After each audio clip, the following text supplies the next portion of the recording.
Good evening, everybody. I would like to call this meeting to order. Just a few housekeeping items.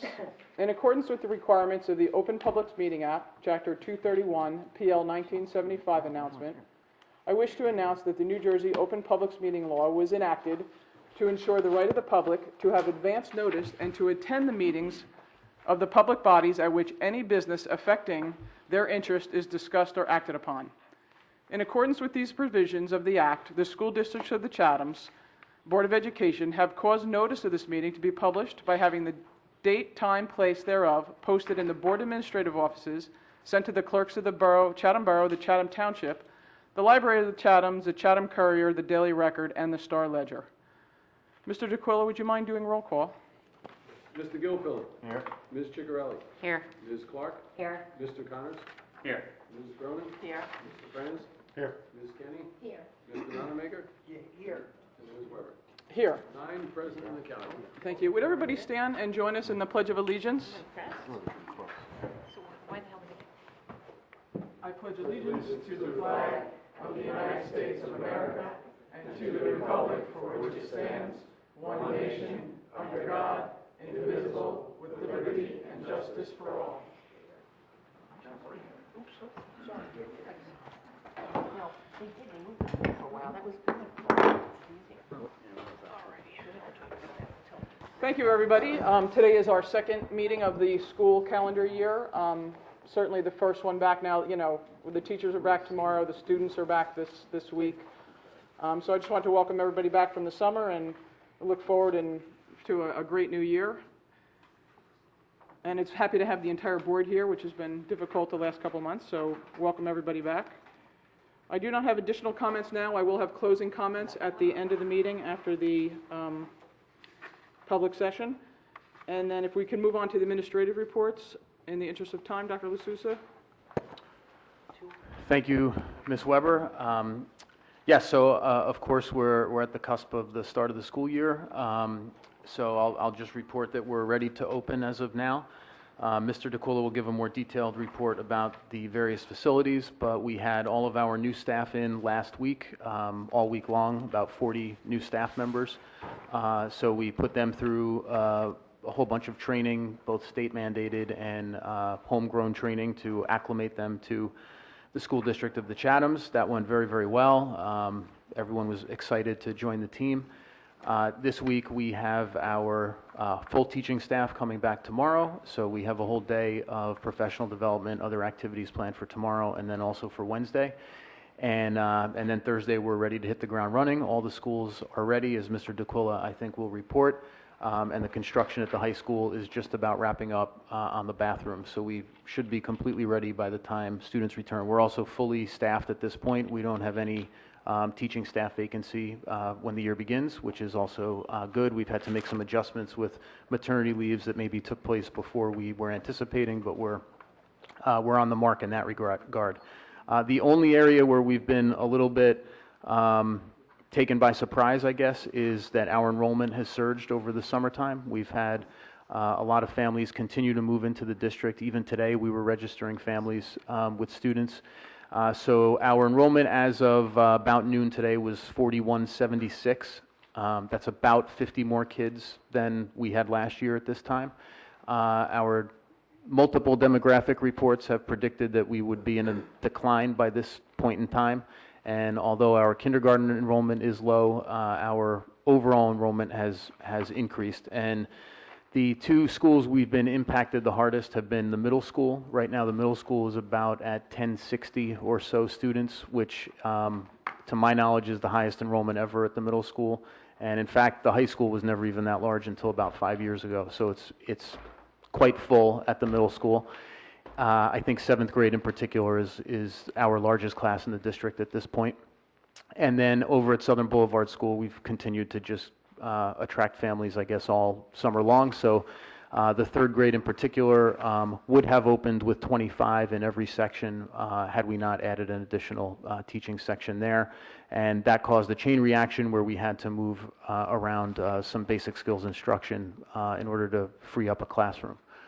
So aside from the enrollment, I think it's been pretty smooth sailing. We're set from a facility standpoint, staffing standpoint, technology standpoint, and we're looking forward to bringing the kids back on Thursday.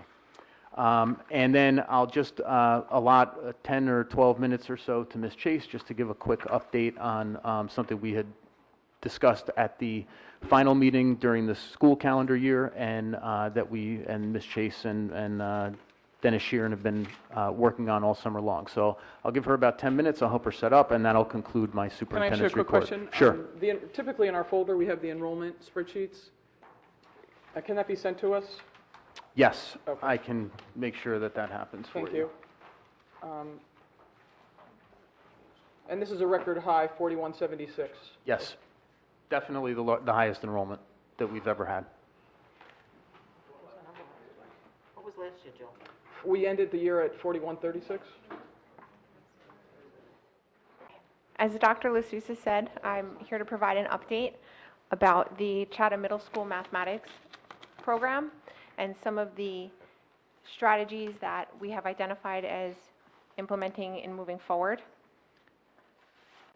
Mr. Dennis Sheeran has joined the district since July 1st he came on board, and since then he has already sent an introductory letter to parents.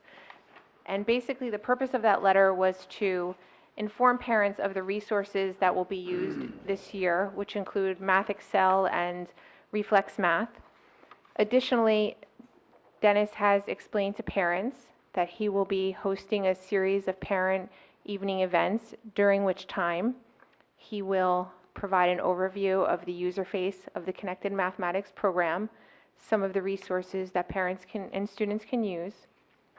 Additionally, sometime this month, he will invite parents to meet with him, either in small groups, either during the day or at the night, whichever is convenient for them, so that they can have a conversation about mathematics and how parents can support their child at home, and some of the things that we'll be doing in the school district as well.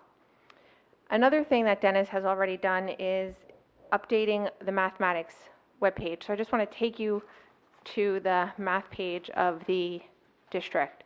So if one were to click on the district math page and then highlight CMS Math, they will be brought to this page where there is a plethora of information that will help parents and students gain access to Connected Mathematics and some of the other resources that are available.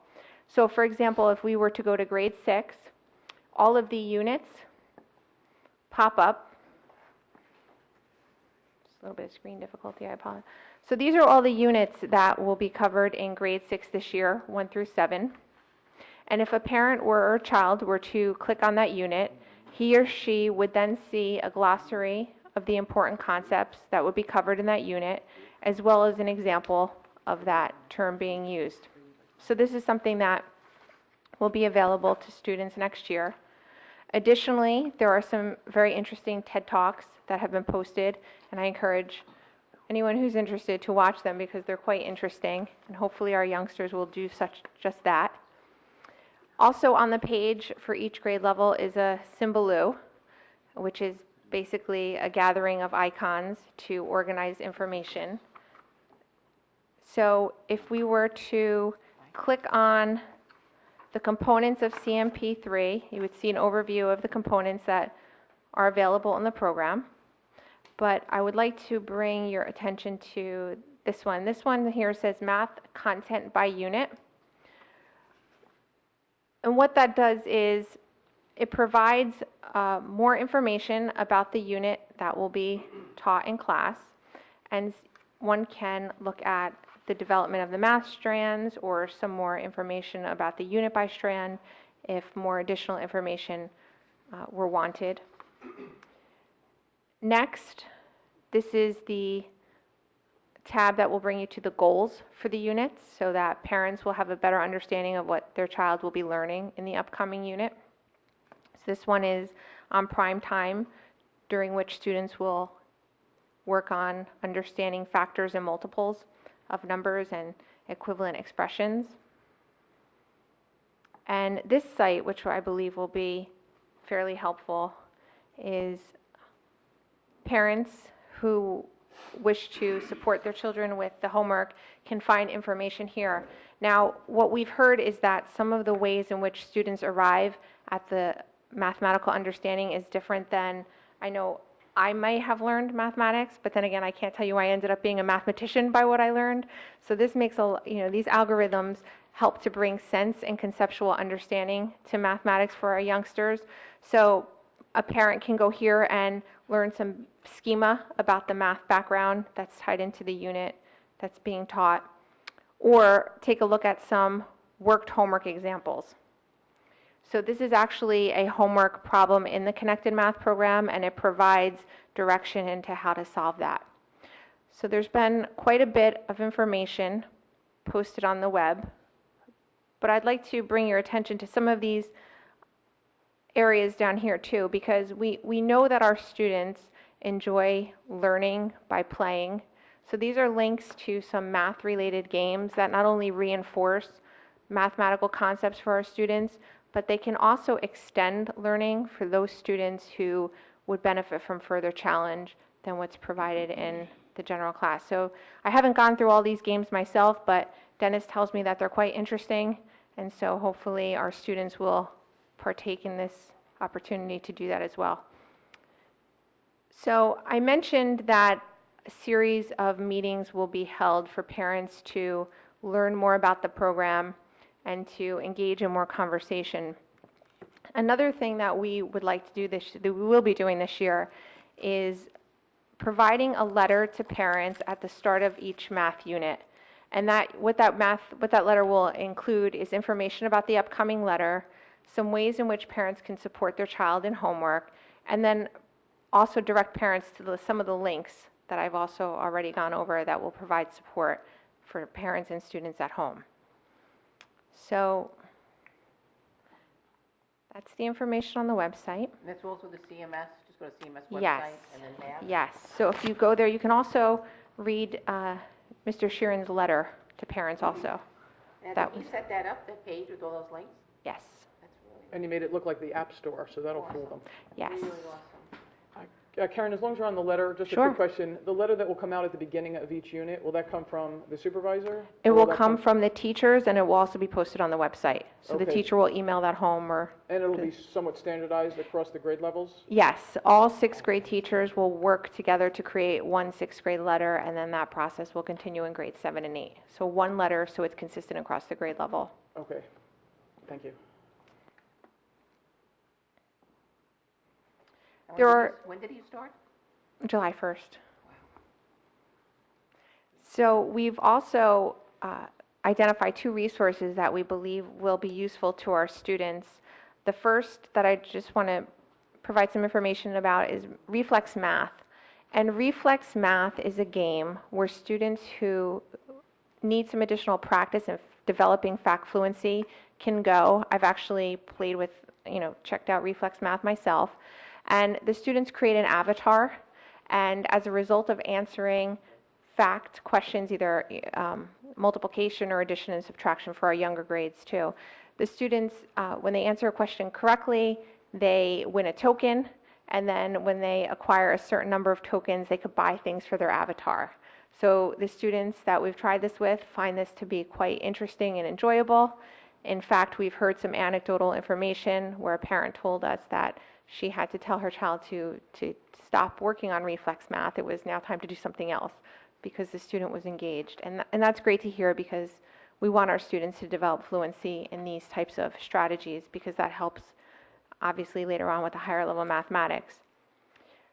Now, Math Excel is actually a program that every student will have access to, and Math Excel provides students with individualized problems that can help reinforce some skills or areas in which they need support. So if you could just bear with me, I want to just take you through an example of a problem. So this is a sample of what a child may see when he or she logs into Reflex Math. And this is asking for the student to find all the factors of 18. So the student would click here, and maybe this student doesn't know what all the factors, or doesn't even know how to begin factorization. They could go to question help and help me solve this is a feature. So this basically directs students through how to solve this, and it says to find the factors of 18, you need to express 18 as a factorization of two natural numbers, and it guides students. So it provides some scaffolding learning related to the concept or skill being assessed in the previous question. So if I said no, it also gives some immediate feedback for students.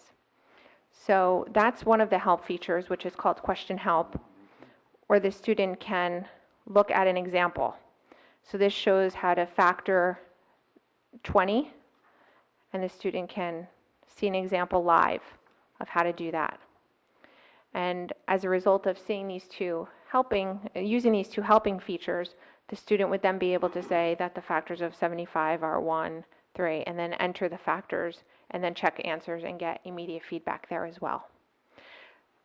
Math Excel will not only be used on the student end, but the teacher will also be able to capture some data that would serve as formative assessment to help the teacher determine in which areas the students need more strength and more help and support, or have now developed mastery and then can move on to a different area. So it's a really good complement to our Connected Mathematics program.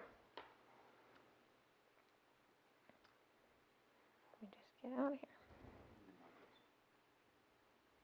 So happy these are not the Series 7 questions.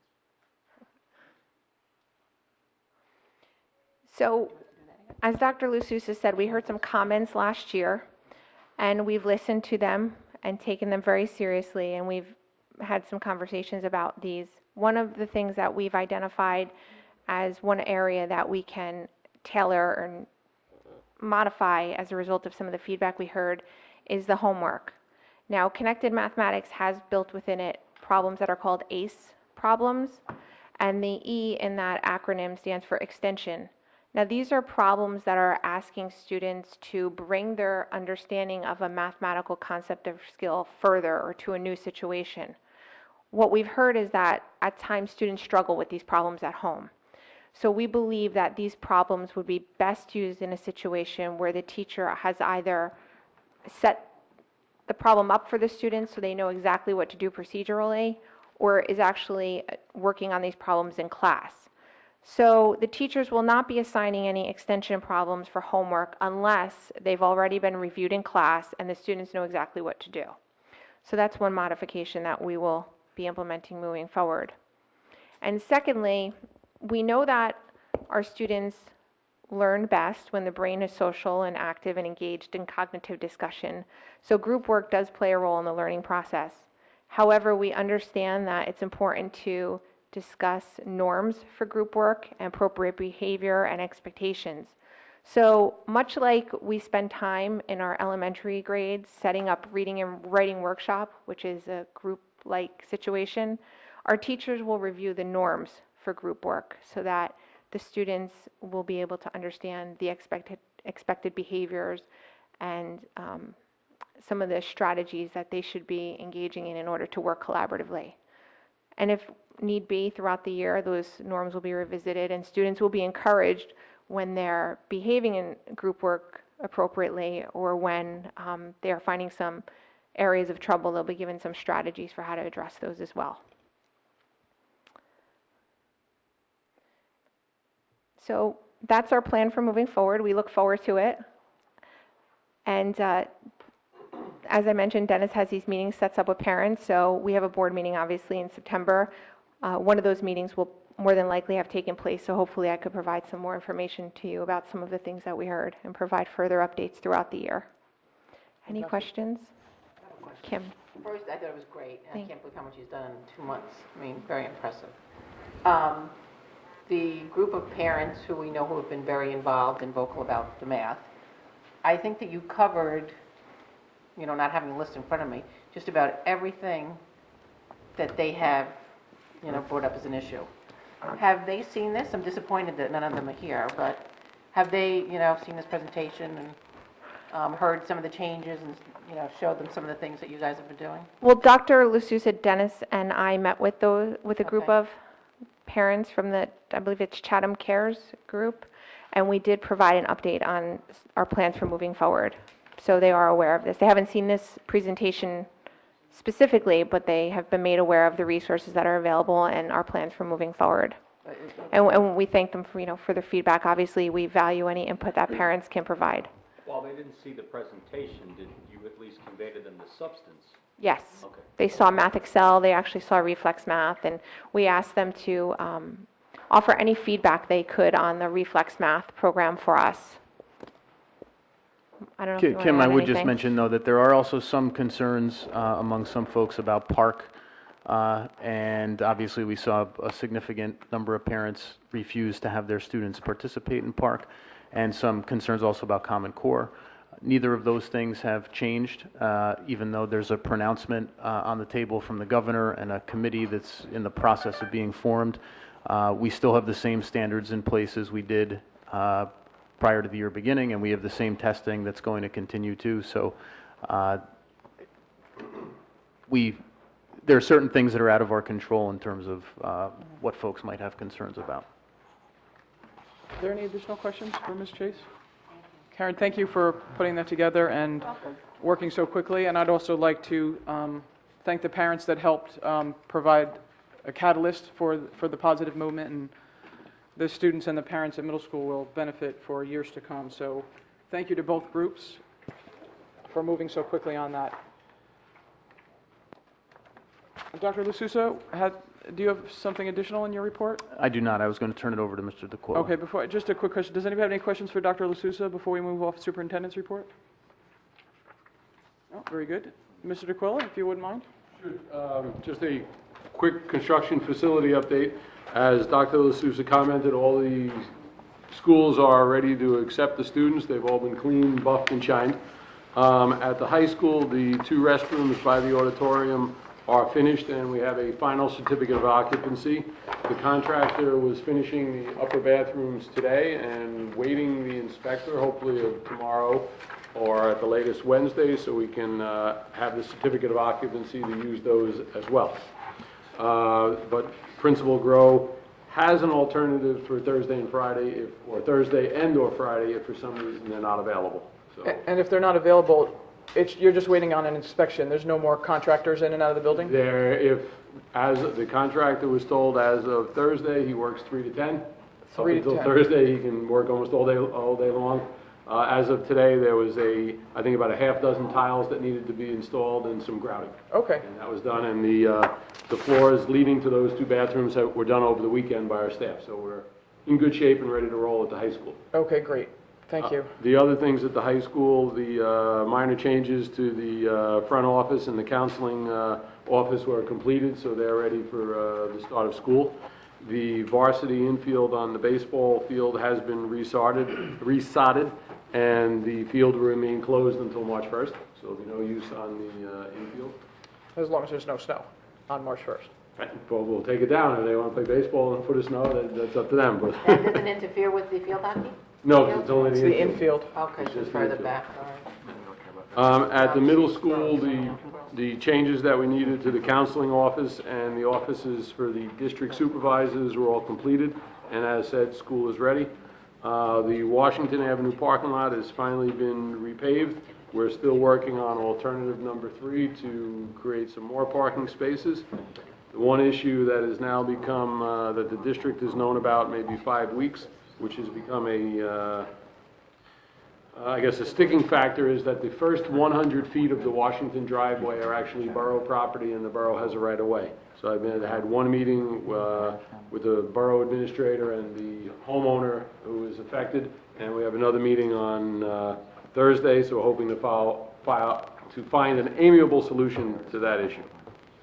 But we're fine. If we do nothing, it's still a driveway to the school. Correct. It's just part of a borough The street. homeowner contends that it is technically a right-of-way, so we cannot have restricted one-way access, but as I mentioned to the That's okay. borough, if they tried to stop that, I think we'd have a nightmare 3 times a day. That's fine. Yeah, but, It could be one way, 100 feet into the driveway. That's fine, okay. But as a school district, we're just moving forward. School Yes. starts, we've paved what we could, and we paved our section of the property, not Okay. the borough property. On the other one, in accordance with last year's new color scheme, at least 6 classrooms in each of the schools were painted. And we will continue again next year until all the rooms, and the year after, until all the rooms get brought up to the new district color scheme. So once we complete them all, we'll start over again. And the other one, our roofing vendor is in process of completing a full analysis on all the roofs in the building. So once I have more data and information, I'll update the finance committee and the board on it. Okay.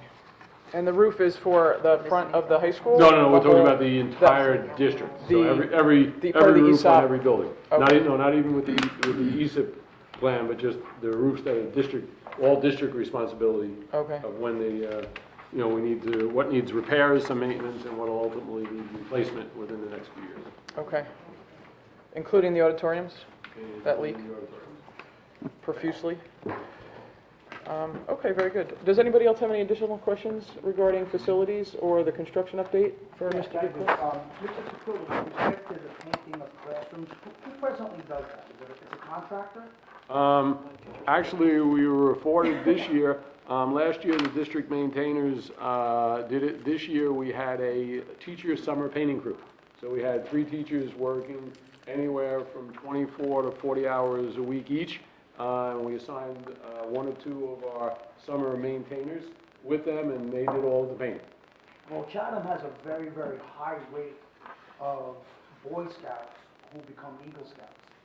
And for the boys who go from life to Eagle Scout, they're always looking for some kind of project that benefits the community. I know myself, I painted a lot of classrooms. So, I mean, if we're looking for a source, we could satisfy 2 things. 1, we could have our classrooms painted, and 2, there's a young man out there in Chatham who's looking to do a community project, so that might be a good way to go. I would gladly, We love free labor, and we Yeah. have, we have Violate more painting to do. As an example, we want to, the field house down at Cougar has sort of various shades of paint on it, from patchwork and stuff. We're hoping to get that done by the end of the summer. We just couldn't squeeze it in because we were in the classrooms, but we're looking to do that soon, and there's always work around the district, so we definitely will want to get the contact information. Well, Ms. Weber and I, Mr. Weber and I, both have contacts into scouting, and, let me know what you need. That'd be great. Okay, perfect.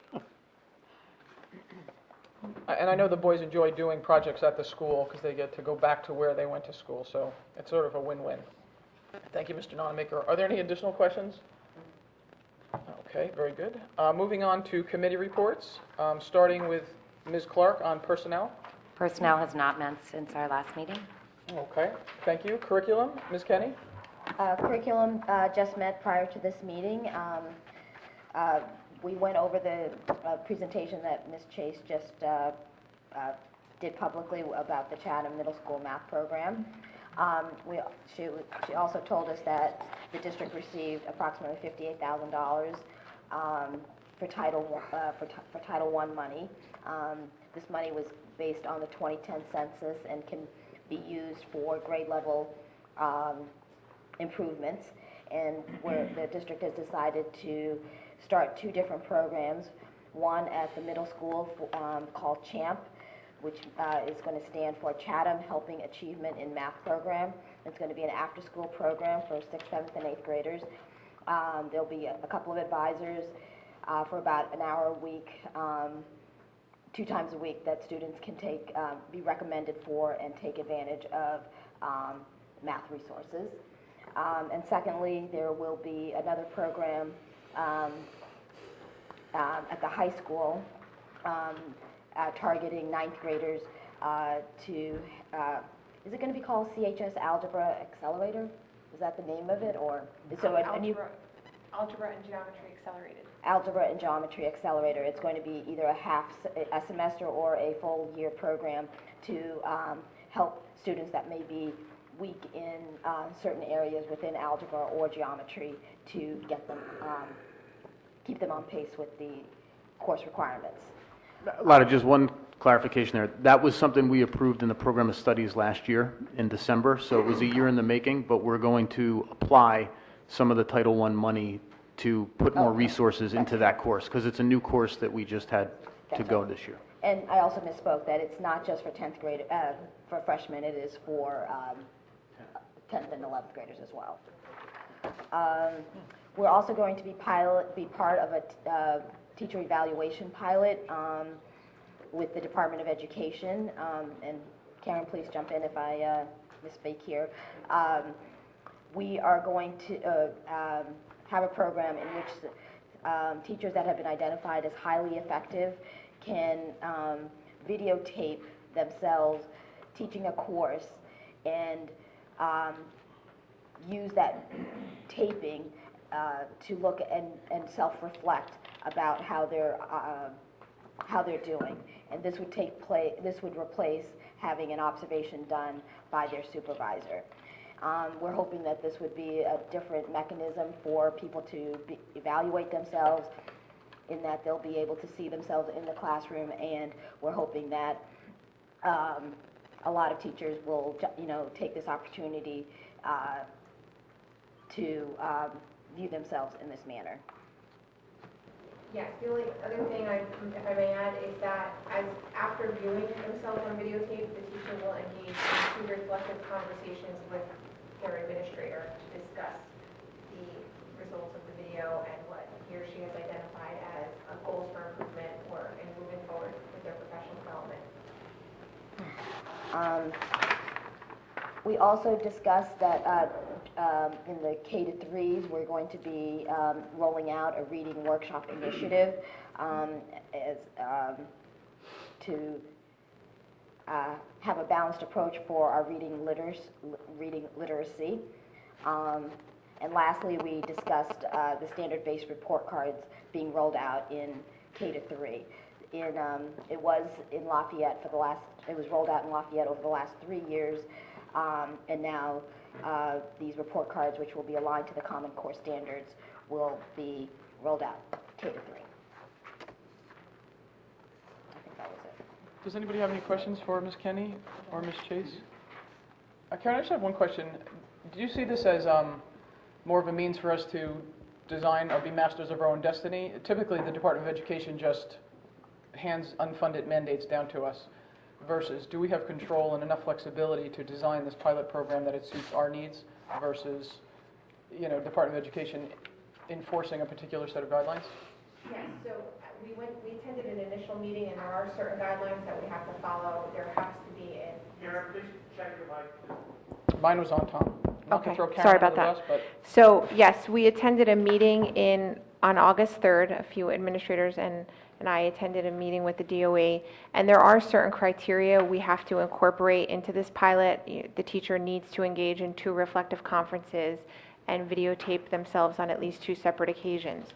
But as far as when that videotape is done, what that reflective conference looks like, and the forms and the timelines, we're able to have flexibility to make that work in the process that we would want to implement moving forward. And we believe it's the opportunity for our highly effective teachers, who are often reflective to begin with, to really take ownership and further direct their professional growth. So it seems like a prime opportunity. I'll reflect more when I have more details, because a lot of reflecting. I'm hoping to get a substantial number of teachers to engage in this opportunity. Oh, I like it. Again, I like having control versus things being thrust upon the teachers that they don't find useful. So if the tool is more useful to them, then they can design it. I didn't have any questions. I was just hoping that you were going to say it's moving in a more positive direction. Yes. I just have a quick question. So the Department of Education said that is your target group. Yes. At this point, it's not even okay. No, just highly effective, and we would invite those teachers and allow them to choose whether or not they wish to participate in this process. Highly effective tenured teachers. Oh, highly effective tenured teachers. Thank you for To clarifying. reflect. Are there any additional questions for Ms. Jace? Okay, very good. Moving on, Finance and Facilities, Mr. Gilfillan? Yes, we met last week. We discussed 5 different topics. 3 of them have already been discussed here today by Mr. DeCulla, so I will avoid them. 2 that I need to expand upon. One is we're continuing discussions around the referendum. You'll see in your packets that we continue to work through the scope of projects that we are potentially undertaking. There is a survey that was put together by the administration that we are going to give out to the public for feedback in terms of what we believe we could deem in terms of levels of support for all the individual projects. If you take a look at them, there are basically choices that are given under each of the individual areas that we wanted to improve as a district. We're looking at it from the high school auditorium and looking at different opportunities within the high school auditorium and what we can do. And so take a look at that. We are looking for feedback from everybody on this committee into Mike and Pete in terms of the development and the organization and the structure of that survey. And last but not least, in terms of the capital reserve, we're basically, after the fiscal year of June 30th, we're pretty much in line with where we were a year ago, about $1.4 million, that we will use for continued capital improvement projects at all the different school facilities. And next year, don't forget, as Pete did say, we do begin the Honeywell ESIP program, where we are investing $5.3 million into our facilities. So we are getting through a lot of programs and projects that were high on our list, and this now allows us to move down the pecking order and start putting together some of the little things aside in terms of capital improvement projects. And we next meet sometime in September. I have a question. Yes. First, I think the survey is tremendous. It's great. I think it covers all the topics. You have a lot of choices. So my question is this is going to be distributed to all of the community for feedback? This was just a draft based on conversations with the Finance Facilities Committee to date after a couple of meetings. Right, but once it's finalized, is this a survey that's going to go out to the community to get feedback on what improvements they think we should do and how they... Yes, that's what we discussed, trying to make it available to the whole community at large, publicizing it anywhere we could, blasting it out to obviously all the parents we have access to, but trying to push it into the community. At least that was the direction of the Finance A link on Facilities the Committee. school or a paper copy if, people want to come and just circle a paper copy here. Okay, good. I think it'd be important I think we can get it to the families that are in the district, in the school, but it's the people who, shall we say, empty nesters, which I'm a proud member of right now, getting it to them so they can actually see it. So what steps are going to be taken to make sure those people who are going to get it to them as opposed to them having to do something to get it? Is there, I don't know if that can be, and I apologize if this was discussed, that's kind of been out of the loop recently. Yeah, we were going to make it available at the central office here, as well as a link on a computer. I suspect the press will cover it and have a link as well. Is there a way that we could send up, I don't know if I'm on, some type of correspondence, like we send out like the budget letter, it goes to every mailbox in Chatham. I'm not necessarily saying, but just give access to the community and say, this is where you can find the survey. If you need a hard copy of the survey, please call this number. We will provide one for you. I mean, I really think we need to do our best effort to get this out there and get as much information back from every stakeholder. The senior citizen center. We will make every effort to get this out, even if it's duplicative, to a number of different areas to get it out to as many people as possible. I mean, it's, we're probably not going to be perfect, but we'll make sure we get to most of as many people as we can. Will there be an opportunity for people to go online and check off online? We will drive it. We'll drive it to an online survey. Okay. Yeah, that's where we get basically it's easier to analyze the feedback based upon the survey. I know that, I was just going to say, just so people know what we're talking about. Basically, it's a survey, like Max said, of the referendum, and it gives you a lot of different options in each different area. So it's got, the auditorium at the high school, the CMS, the sports. It's got everything broken down, asking the public, and, a number of various questions, what they would support, what they wouldn't support. And it really gives a lot of options. So I think it's really, really well done. And I also like at the end, where you have the option, to add and comment if there's any additional things that you feel the board should be looking at, so. And that will, like I said, will go out to everybody, so great job, it's really good.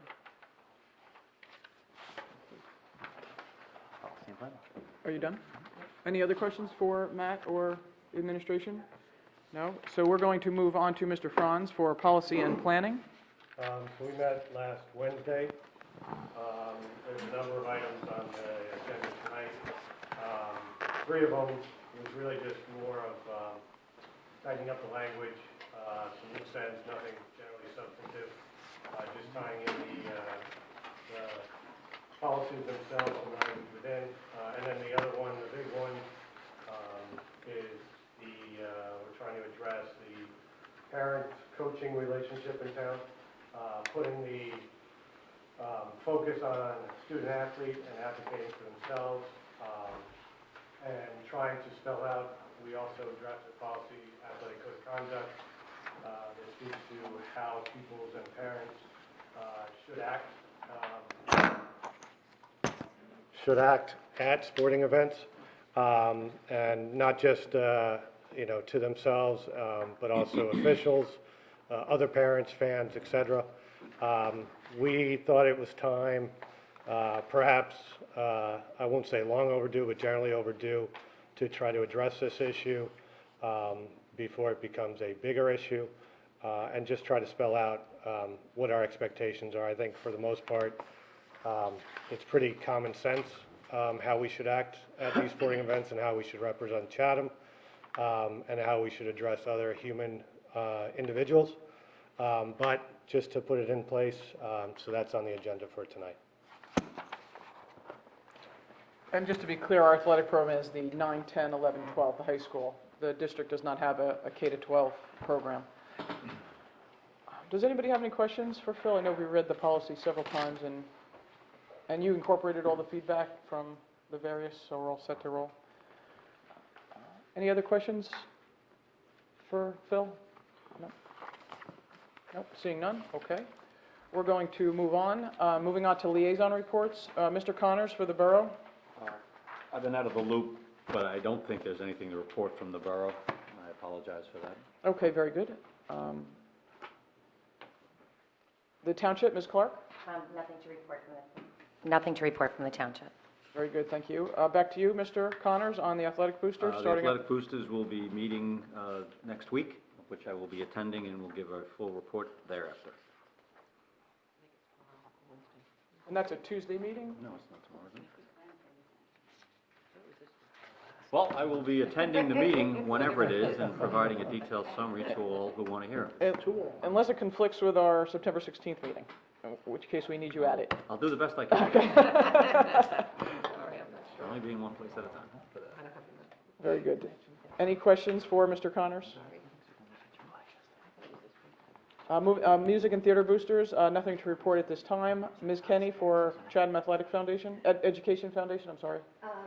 There's nothing to report, but I just would like to remind all the board members that they are working on trivia night, and I'll get back to you on the dates, but if you want to do a team again like we did last year, we'll have to plan on that. Okay.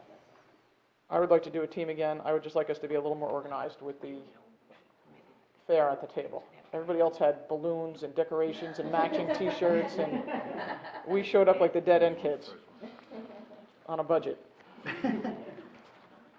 Very good. That was a ton of fun. Any questions for Ms. Kenny?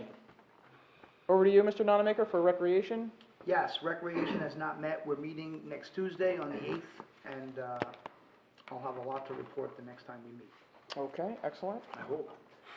You will on your fundraiser. PTO District Cabinet? No, we have not met. Not met. Very good. I'd like to make a motion to move the minutes for the public session of June 15th, the public session of the July 20th Board of Ed meeting, and the August 26th public session, as well as the executive session. I'll second. Thank you. I'm not. Mr. DeQuilla, would you do a roll call vote? Because I know there's a... Yes, for the June 15th meeting, I will advise, because I know everybody may be a little forgetful. Yeah. Mr. Franz and Mr. Nonamaker did not attend, so they need to abstain. So the June 15th meeting, Mr. Gilfillan? Yes. Ms. Chigarelli? Yes. Ms. Clark? Yes. Mr. Connors? Yes. Ms. Cronin? Yes. Mr. Franz? Abstain? Ms. Kenny? Yes. Mr. Nonamaker? Abstain. And Ms. Werber? Yes. Passes 702. Thank you. The July 20th? So the July 20th meeting, not in attendance, Mr. Gilfillan, Ms. Clark, Mr. Connors, and I wasn't Ms. there. Cronin. Mr. Gilfillan, the July 20th meeting, Mr. Gilfillan, Abstain. Ms. Chicarelli, Yes. Ms. Clark, Abstain. Mr. Connors, Abstain. Ms. Cronin, Abstain. Mr. Franz, Yes. Ms. Kenny, Yes. Mr. Nonamaker, Yes. and Ms. Weber. Yes. Passes 5-0-4. And on the August 26th, regular and executive meeting, Mr. Connors, Ms. Cronin, and Mr. Franz were not in attendance. Mr. Gilfillan? Yes. Ms. Chicarelli? Yes. Ms. Clark? Yes. Mr. Connors? Abstain. Ms. Cronin? Abstain. Mr. Franz? Ms. Kenny? Yes. Mr. Nonamaker? Yes. And Ms. Weber. Yes, thank you. Passed 6-0-3. Great, thank you. Before we move into our first opportunity for public commentary, just a little refresher. This is the public's opportunity to address the board. These are Board of Education meetings, and this is an opportunity for you to discuss questions, brief questions for the administration. It is not an opportunity for us to have a back and forth, but it's to solicit feedback and get some understanding of concerns, issues, accolades, and possibly action items that, an actionable item might be for the Finance Committee to take something back, or for the administration to take some back and do some research. So it's not designed for a lengthy back and forth debate, but it's certainly an opportunity for the public to share with the board any issues, concerns, accolades that they might have that pertain to district business. Sometimes we get some things that just don't fall within the purview of our authority, and we may refer you to either the township or the borough committee, but this is certainly an opportunity to share your thoughts on the district and on any business that might affect the district or yourselves. So we don't have a microphone up yet. We're switching it up. So if you don't mind, if you would sign in, Ms. Chase will move the microphone over to that side. If you could just introduce yourself and where you're from, that would be great.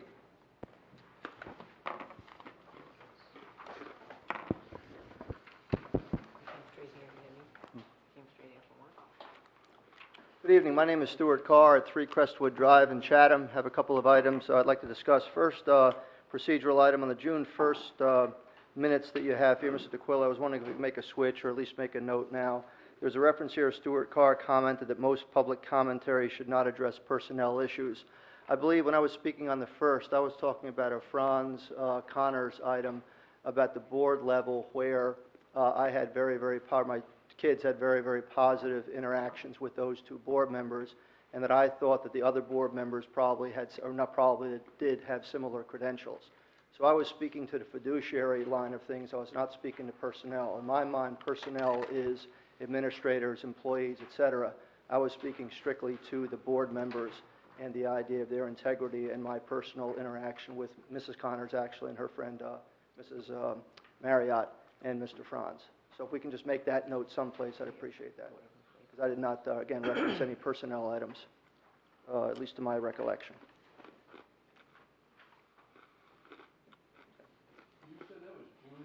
I have June 1 here. Anyway, like I said, I just happened to notice that, again. So I just want to make sure it's clear, because I don't know what should not address personnel issues means, because I didn't speak to personnel, I spoke to fiduciary types. Anyway, item number 2, I wanted to check again on the Washington Avenue parking lot issue and whether there's been any further thought to the idea of potentially holding off on that for a couple of years, given that notwithstanding Dr. LaSousa's comment a minute ago about the but the increasing enrollment, it looked like from some of your surveys that perhaps in the next few years there would be a decrease in population of Washington Avenue School, and if there's any way perhaps to stay the course for a couple of years, perhaps we could again preserve that 3/4 of an acre, whatever it is, of green space. I know this has been going on for a couple of years, and I've heard about discussions with the planning board and the city of Chatham, et cetera, the borough, but is there anything we can do again to at least tussle that issue a little bit and find some school psychologists or whatever to see whether the idea of green space has any value, and whether in fact we can get the neighbors and say you're willing to take the headache of people parking on the street relative to giving up green space right there. And I know there's at least a little bit of a cost element, because I had a conversation briefly with Mr. Tequila a couple of weeks ago or months ago, whenever it was, where there was a cost for macadaming the whole parking lot as opposed to only a part of it, and he couldn't recommend macadaming the whole thing because it was expensive. So obviously, there's some cost element associated with this, as well as strictly the clinical logistical issues. So again, I just implore the board, if you could, to revisit that a bit before we start putting blacktop all over and see if that green space does have value. Again, I know we've held it off for a couple of years, but is there any thought about, again, taking a run at that and see what the neighbors think? Are they willing to have a trade-off? I know you're going through this with Southern Boulevard, and there's a tussle there, obviously, with the parking. But again, and I don't even live there. I just drive by there periodically. But there's got to be somebody in the neighborhood who would say, you know what, maybe it's worthwhile to absorb some parking on my street because I can see some green versus no parking on my street and seeing a bunch of blacktop. Any thought? But anyway, we're not supposed to get interaction, but if you could consider that, that would be appreciated.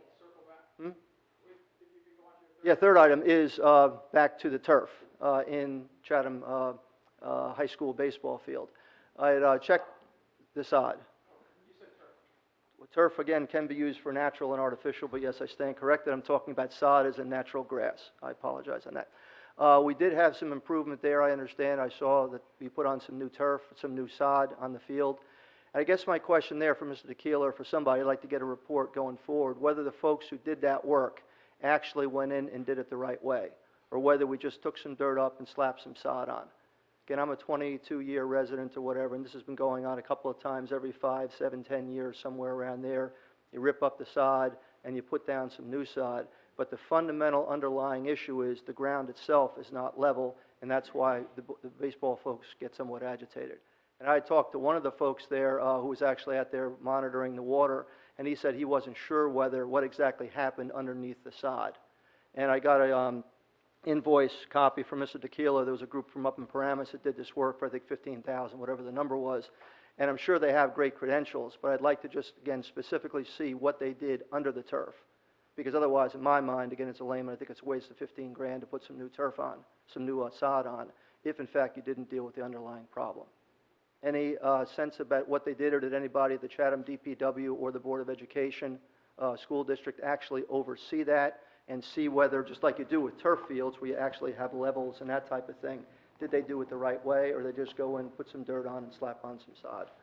Is there a way we can get a report on that going forward? Because the board may want to know that also for $15,000, what we got out of it. Obviously, as with every outside contractor the district brings in, the district staff and the buildings and ground supervisor monitors, the work that is being done.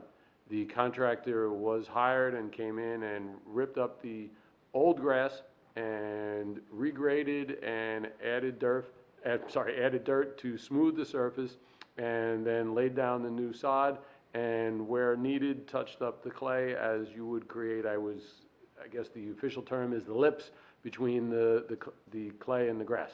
The contractor came back as part of the process, rolled the sod so that it would be a nice level and flat surface. The contractor is still maintaining the sod as we speak, as to the first cuttings, as we're watering it to make sure that it is treated properly as the way it should, so that's why the contractor is doing that. So as to the best of our knowledge, the sod was installed correctly and correct measures were taken to settle the uneven surfaces and rocks that had come to the surface in the former infield. And people who are, again, people who specialize in these types of items, somewhere we had some kind of oversight in that regard, because this is not a landscaping job with a baseball field. That's the only, too bad no baseball people are here, but I think that was really the underlying issue. Putting down nice new sod is great to walk on, and it looks very, very nice, et cetera, but that's different from getting at the underlying issue. And I think that's where the $15,000 may or may not be well spent. Again, if somebody babysat that and oversat it, or oversaw that, that's fine. But again, the way they do it the right way, and I'm not, again, a landscape type or a baseball, infield type, but my understanding is there's ways to grade it and level it and see if it's done right, just like you do with the structure of a house. And again, it's not cost effective if you don't do it the right way. The sod wasn't the issue. So again, just if somebody could tell us that was done, terrific. Mr. Carr, have you walked the field? Yes. I happen to be on the baseball committee, and the reason why you don't see any baseball people here is because they're very happy with the work that was done. Then that's terrific. Are you aware of that? That's why I'm asking. No, I'm not aware of that. But I saw one guy who said he wasn't sure. There's no baseball people here complaining. You're the only one complaining if you don't play on the field. You don't coach on the field, you don't play the field.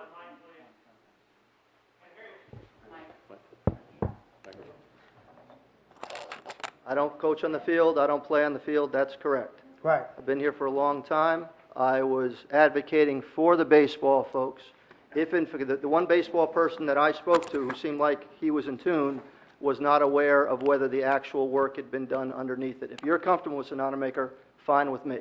Again, I don't have to worry about that. I'm not the one who gets hit in the face with the balls. As long as are you comfortable? Yeah, I'm very comfortable. Then that's great. Then that's, you could told me that 5 minutes ago, then that's terrific. And if I could just circle back to the parking lot Yes. conversation, there's no plans right now to do any additional paving. We've completed the paving of the portion that the school district owns and has control over. Understood. I'm not talking about the other piece now. I'm talking about Yeah, there's no plans right now to do any additional paving right now. All right, there's also no plans to do other things right now either, but that could happen next meeting. That's why I just want to make sure that Do you think next meeting, we're going to pave a large section of the school? Mr. DeKilla? We are in the works of developing plans to add parking spaces at the Washington Avenue, which has been going on for over a year. But it's not the big field to the right. It's not the it's a big small- green open space. It's a small section. Of how many spaces? Approximately a dozen. That's 3/4 of an acre, right to the right Which is of about, Washington Avenue. which is about a That's what I'm quarter of asking. an, which is about a Quarter of quarter an of an acre. And part of the issue that you asked It's not about. that plot of land to the right, correct? It's It's a- along the driveway. No, we cannot do along the driveway because that falls in the borough right-of-way, which was discovered when we were ready to submit our plans to the planning board, that we couldn't just make diagonal spaces alongside the driveway and move the sidewalk back. So we're coming up with an alternative to create a parking lot basically at the base of the soccer field. So if you know where the soccer field ends and it comes down a slope, the parking lot would sit in that, I guess, It can't be depressed that, area, so it it can't be doesn't. that far, because it really hasn't been spoken to at the committee level, so. No, we're in process of So developing we have not- plans since right, our so we don't- I'm plan not- number 2 got shot down. Yes, I'm not aware of, Yeah. we haven't gotten that far, because I'm not aware of this whole. Well, terrific, okay, because potential. that's been in your minutes for like 3 years now, that little 1/4 acre, whatever it is, of green We've had- space there. So that's fine, as long, Part of the issue with the Washington area neighbors has been created because the neighbors do not want any parking on their street, and there is currently a 3-hour parking limit, which handcuffs the district staff because we have some staff members that work 4 hours a day. So they either can't park within reasonable distance of the school, or if they park, they have to get a ticket. So the issue was created by the Washington neighbors, and the borough has no desire to change the current parking restrictions. So the district is handcuffed to do nothing else but add parking spaces so that the district staff can park when they come to work. that's fine. So long as the neighbors are aware, and the neighbors have cut a deal with the borough that says we want to limit it to 3 hours, and the downside of that is we have a 1/4 acre of macadam, as opposed to saying, hey, let's make it 6 hours and let's let them do it, that's fine. I'm just saying, if you can consider the 1/4 acre before it gets macadamed, are there any other issues that you can have an interface between the borough and the district and the neighbors, and make sure that the highest and best use of that little 1/4 acre plot is black instead of green? I like the idea of green, I think kids like the idea of green. If we think black is the best and everybody agrees, that's fine, as opposed to just going over and blacktopping it and then say, okay, we could have done something else. So again, if it's not a committee, that's terrific, but if you can consider that, that would be appreciated. Thank you. Okay, thank you.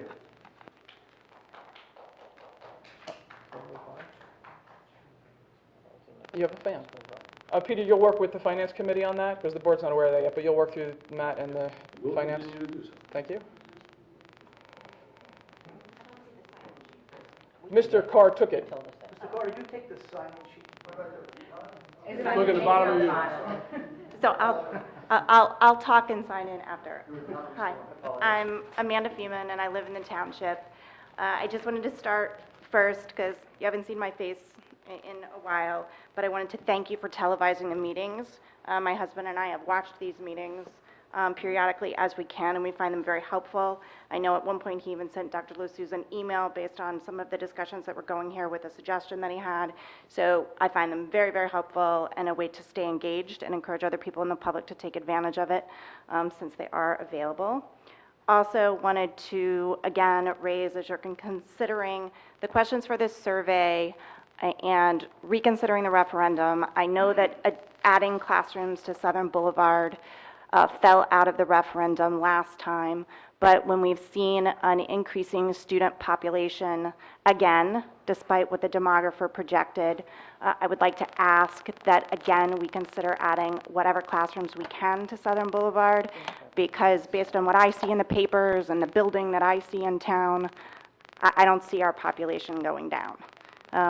We're good at what we do, and I think the kids are going to keep coming, and they may not be in kindergarten, they may be in first grade, and they may be in second grade, but we are just continuing to see tremendous growth, which is great for the district, but let's build for people when they come, and just, I would ask that be part of that survey.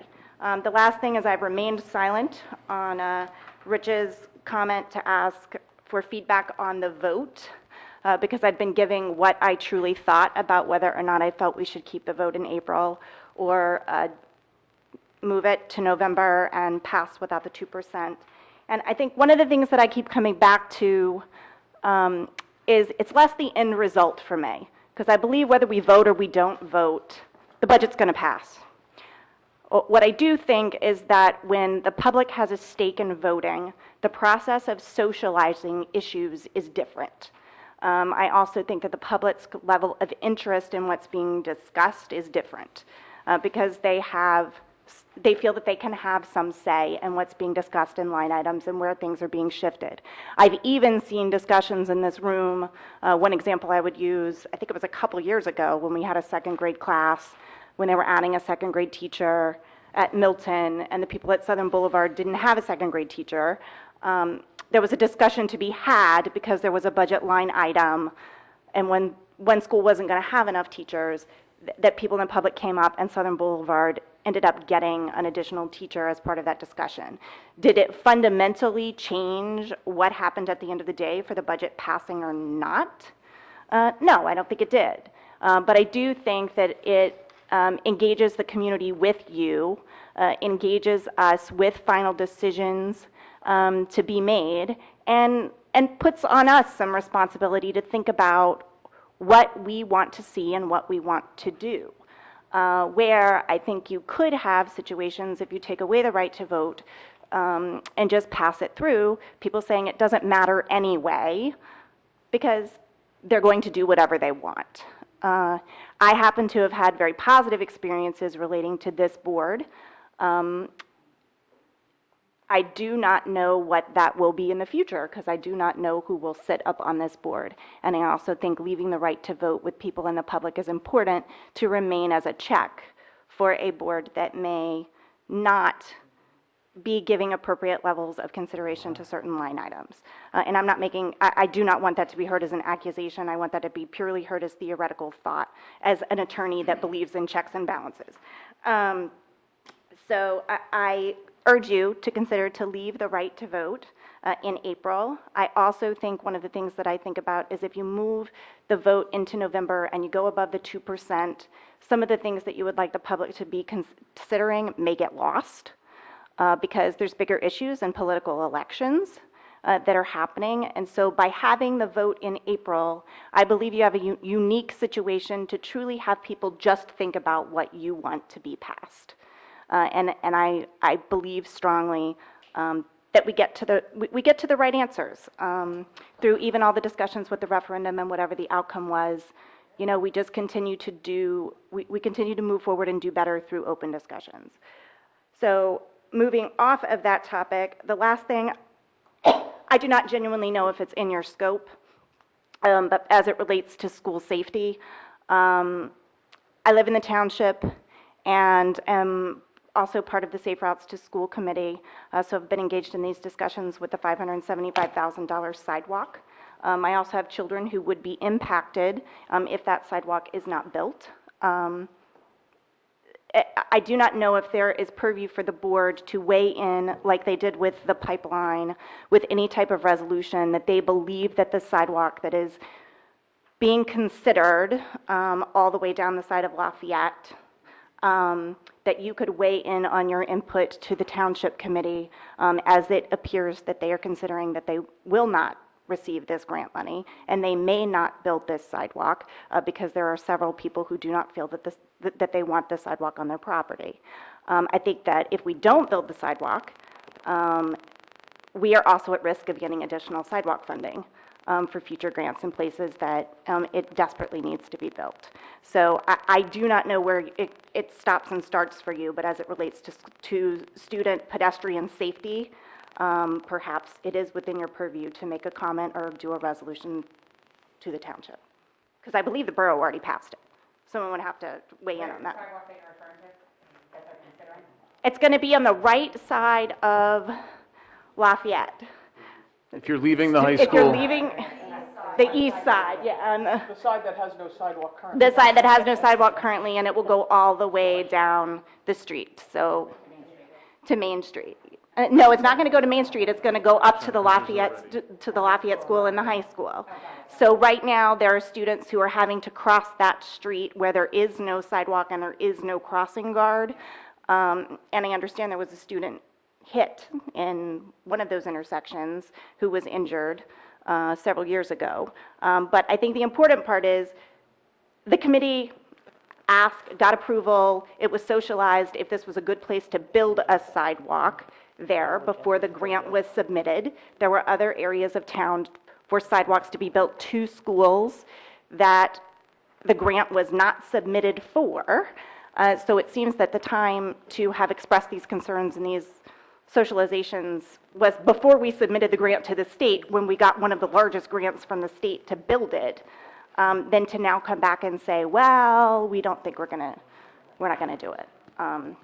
So that's all. Thank you. Thank you. And the township council is still mulling that over, correct? They're still mulling that over, and they say they're going to have a meeting in September to consider it. But there's been a lot of pushback on, and I can continue to provide an update of the date of whatever meeting it's going to be that they're going to discuss it. But they have continued to push voting on the resolution for several months when the borough immediately adopted its approval. Okay. I mean, it's certainly outside of our scope. It's a township committee item. I mean, everybody's in favor of safety.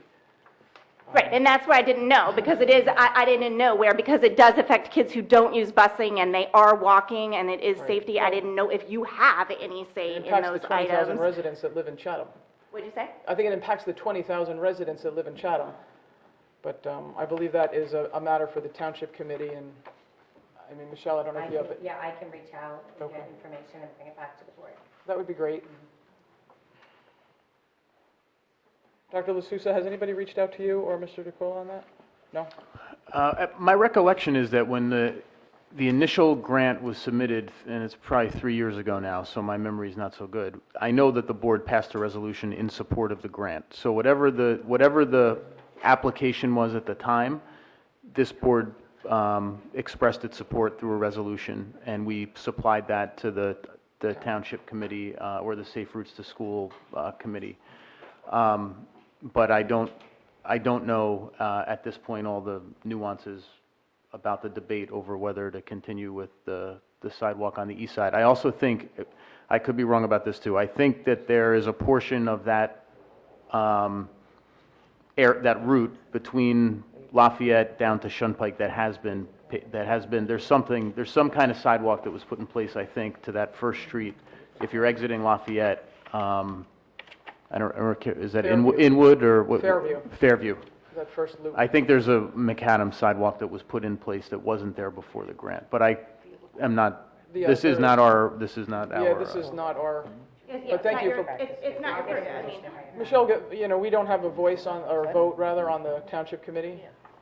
oh, no, I definitely knew you didn't have, I knew you didn't have a voice. I just knew that you determined when you discussed issues like the pipeline, that it affected school safety, and you did a resolution that said you as a board were in support of, you know, a no pipeline position. I didn't know if there was something that says you as a board are, you know, in support of the sidewalk being built to facilitate school safety and be done with it, and that's where you're, Thank you, You're- appreciate it. Thank you, Michelle, thank you, Amanda. Any other, oh, there we go.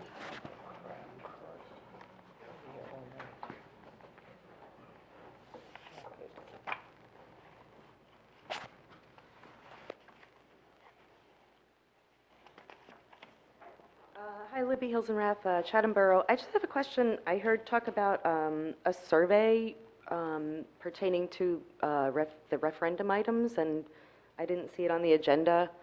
Can you tell me where I can find it or what it's about?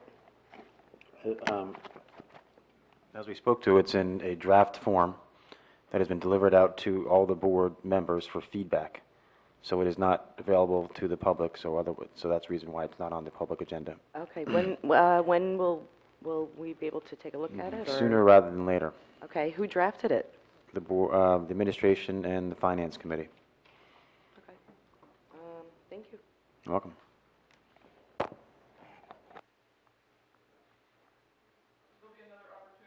Sorry, Tom. There'll be another opportunity for public commentary at the end.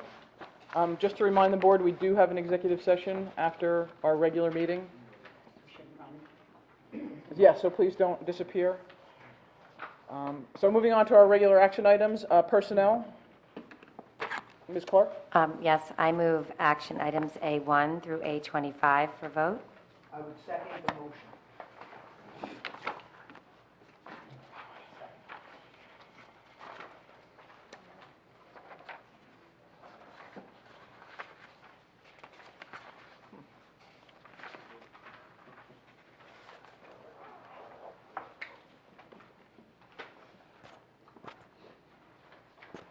I know we've looked at these over the weekend. Does anybody have any questions for the administration or Ms. Clark or Ms. Grant?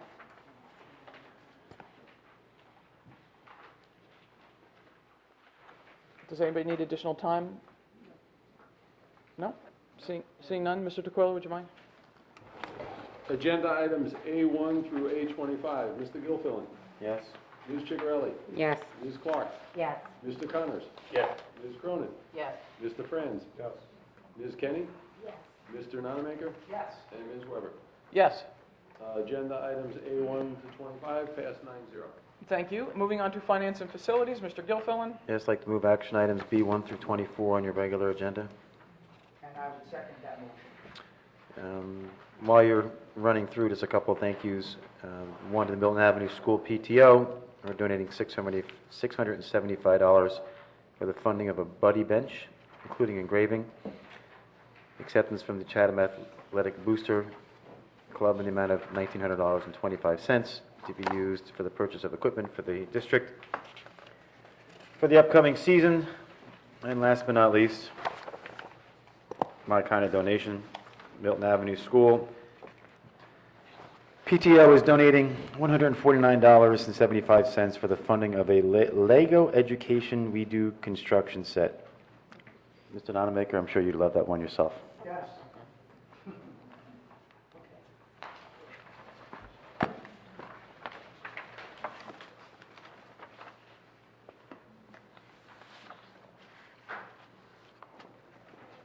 Any questions for Peter or Matt?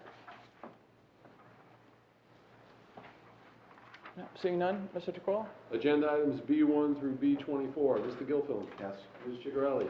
Yes. Ms. Clark? Yes. Mr. Connors? Yes. Ms. Cronin? Yes. Mr. Franz? Yes.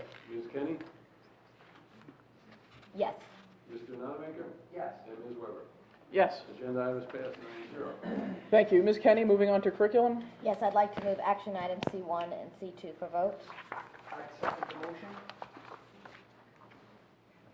Happy to see there are no incidents over the summer.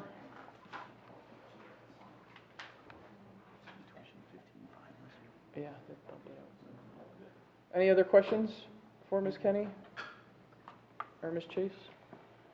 Seeing none, Peter? Actually, I want Oh, a quick question. oh, Mike, sorry. how many out-of-town students do we have this year? We don't have any new. We have no one new that we're accepting. They're students who've already been with us for a number of years.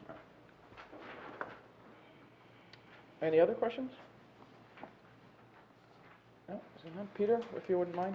Agenda items C1 and C2. Mr. Gilfillan? Yes. Ms. Chigarelli? Yes. Ms. Clark? Yes. Mr. Connors? Yes. Ms. Cronin? Yes. Mr. Franz? Yes. Ms. Kenny? Yes. Mr. Nonamaker? Yes. And Ms. Weber. Yes.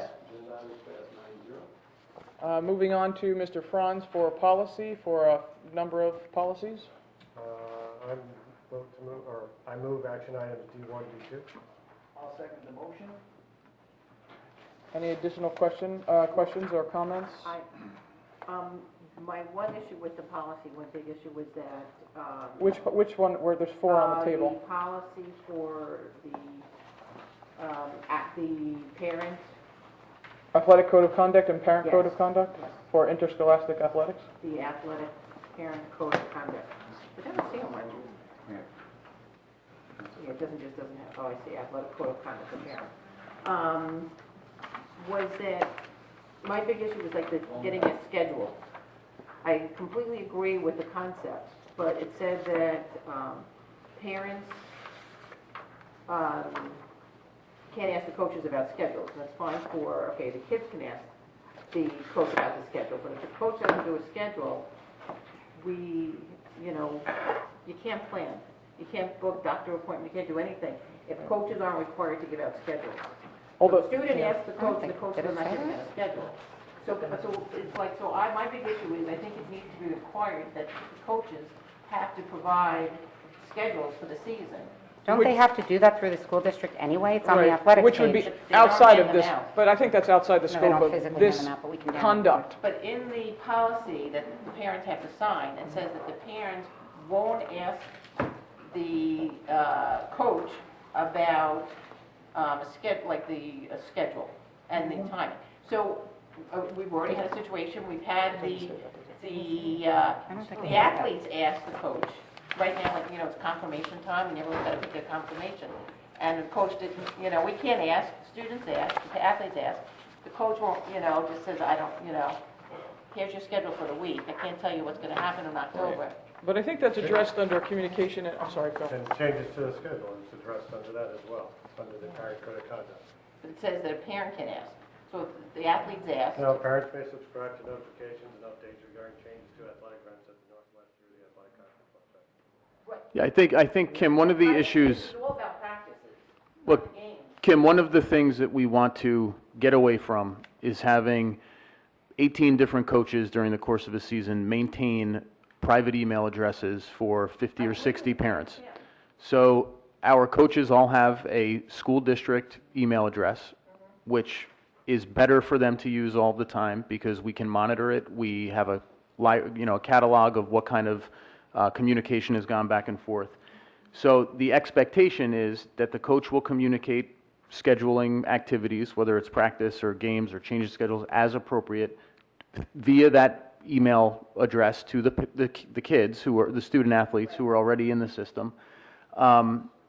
It's not about expecting the kids to ask for the schedule. It's about the coach is expected to disseminate that schedule to student athletes. Then it's a non-issue, because if it goes to the athletes, then we get. Correct. So that, and that responsibility, as well as all the other responsibilities for the coaches, falls under the coach's handbook, which is an administrative document that we update on occasion, that we're going to update once this policy is adopted tonight. But that's, Require that the coach communicate the season's practice schedules, subject to change, we understand that. But, everyone who's got kids, you've got to schedule dentist appointments, not just confirmation retreats, but dentist. sure, but the whole season schedule for our contest is loaded into our school and on the website now, right?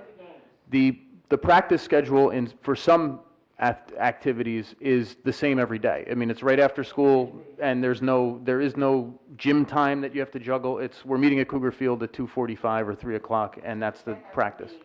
So we don't want to set expectations. We don't want to try to apply uniform expectations for every single particular sport when there's so much variation. So this policy, the aim of this is to define what appropriate conduct is for parents, not for coaches, for parents. It's a parent-driven, parent-focused document. And then we have an 80-page or whatever it is handbook for coaches about their expectations. My issue is there's two things that I think this policy, that it's not like that you'll be in violation. So right now, a parent isn't supposed to ask the coach about a practice, okay? If an athlete asks and doesn't get an answer, several athletes ask, don't get an answer. So. Then no one will show up. Right, but it's not happening. And you're saying, if it's right now not a policy for the coaches to give give out their schedule. If they give out So- their schedule, and if you're saying you'll make it as part of the policy for the coaches, I agree, the coaches should be giving out what their season schedules are. And I understand they're subject to change and things like that. But every sport, they've got to book the field, they've got to book the courts. They know in advance when their time is. I mean, I know I've coached for years. But that's an issue, that's an issue that needs to be addressed with the athletic director. The athletic director schedules all facilities in the district. The athletic director, the coach doesn't just get to pick out of a hat, I'm going to meet you at a Tatlock Field in Summit one day, I'm going to meet you down at Esternay Field another day. The athletic director is the one who schedules at the facilities. He works in concert with the recreation departments in the borough and the joint recreation department.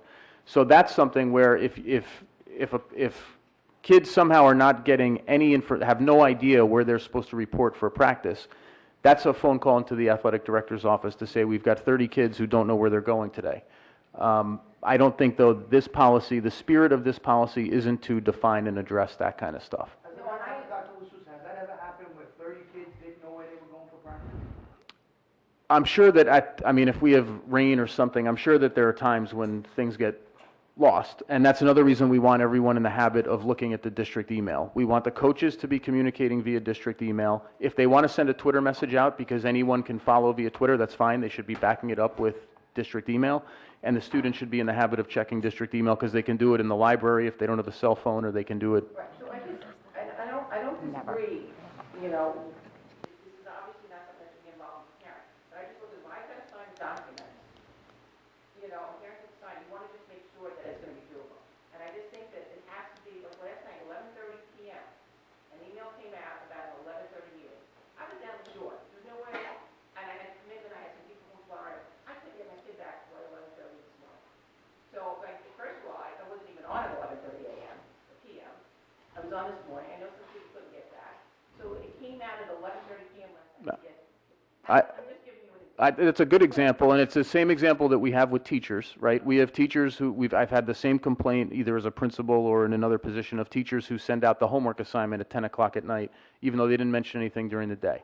Of course, but it's also not, it's something that's not addressed necessarily. We don't have a policy that says teachers must make students aware of a homework assignment by, the end of the class period, but it's something we address administratively with the teacher's handbook and with expectations that we set at faculty meetings and so on. So, Expectations that the coaches need to communicate where the athletes don't, get. well, I agree. The communication should be. That's one thing. And then the only other thing that, again, I'm just looking at is parents who have to sign this. There will also be, if there's a change in the field at the last minute. Now, the policy for several sports, you are not allowed to have your cell phone on when you're on a bus. So those athletes, they get on the bus, the cell phones are off.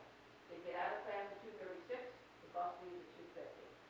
Now, if there's a change in venue, and this has happened last year multiple times, parents are going to a venue, and if we didn't get a blast from the coach, we don't know where we're going. But if you subscribe to the notifications, it will update you.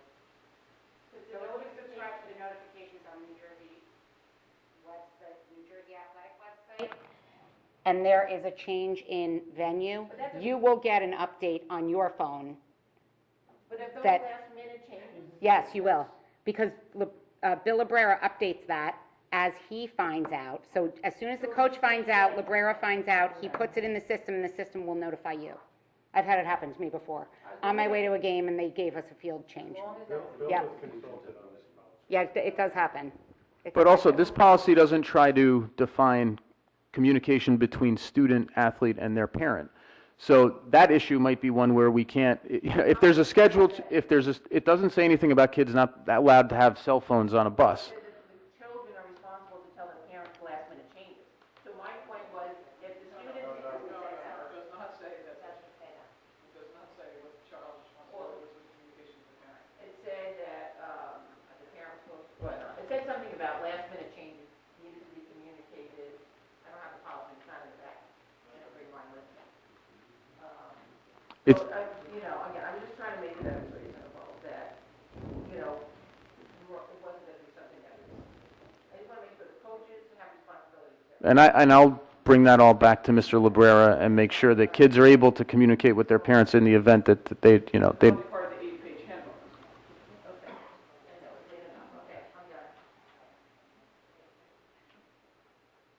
Oh, we're still on policies, sorry. Yeah. I thought that was part of board business. Okay, sorry. Mr. DeQuilla, is any other questions on the policies before us? No? Mr. DeQuilla, would you mind? Agenda items D1 and D2. Mr. Gilpin? Yes. Ms. Chicarelli? Yes. Ms. Clark? Yes. Mr. Connors? Yes. Ms. Curran? Yes. Mr. Furley? Yes. Ms. Kenny? Yes. Mr. Nunner? Yes. And Ms. Weber? Yes, thank you. Policies passed 9-0. Okay, so now we're going to move into the board business portion of the meeting. Kim, if you want to continue that, we can continue that conversation. Noted on the agenda is additional discussion or further discussion on the November Board of Election. Moving the board election to November. When last we met, we talked about taking some action in the early fall, not doing anything over the summer, so here we are back in action. I don't know if Mr. Connors, you want to lead off with some of this discussion? Would you prefer I lead off on some of this discussion? Well, I think everyone is tired of hearing me bring this topic up. I'd like to bring it to a head. No, it is not. I apologize. I think everything I need to say, I've already said. I just want to bring the issue to a head so we can resolve it and move on to other topics. So I would just, I just didn't want it to be voted on during the summer. We're now back in school, so let's tee it up. Okay, so we could continue discussions now and possibly tee it up for our next meeting. As Rich said, everything that I've said in the past, but I'll just repeat the summary version of it. My concern is that the 2% is really just to keep the lights on. It's not going to enable us to do any extensive construction or advancement in programming. The 2% is lights on, and our greatest resource is obviously our teachers, and we need to make sure we can compensate them, and the 2% could be eaten up with potentially salary increases, or healthcare costs are beyond our control. But so again, the 2% is really more of a lights on type of budget. And the only other thing that I'd like to say that might be unique, I think there's thousands of reasons why Chatham is a phenomenal place to live, and why people move here in droves, and why our enrollment is just skyrocketing and defying demographers' reports. But at the top of that list of 1,000 reasons why Chatham is a phenomenal place to live is the school district.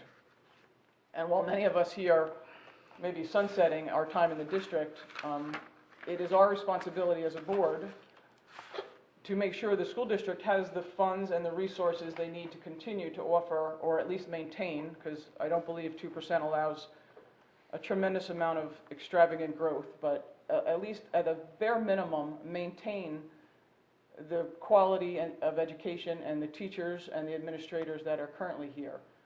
So that is a primary concern of mine, and the 2% is more of a lights-on budget, and that we need to, as a board, ensure that the school has the resources, as boards have done for literally 100 years before us.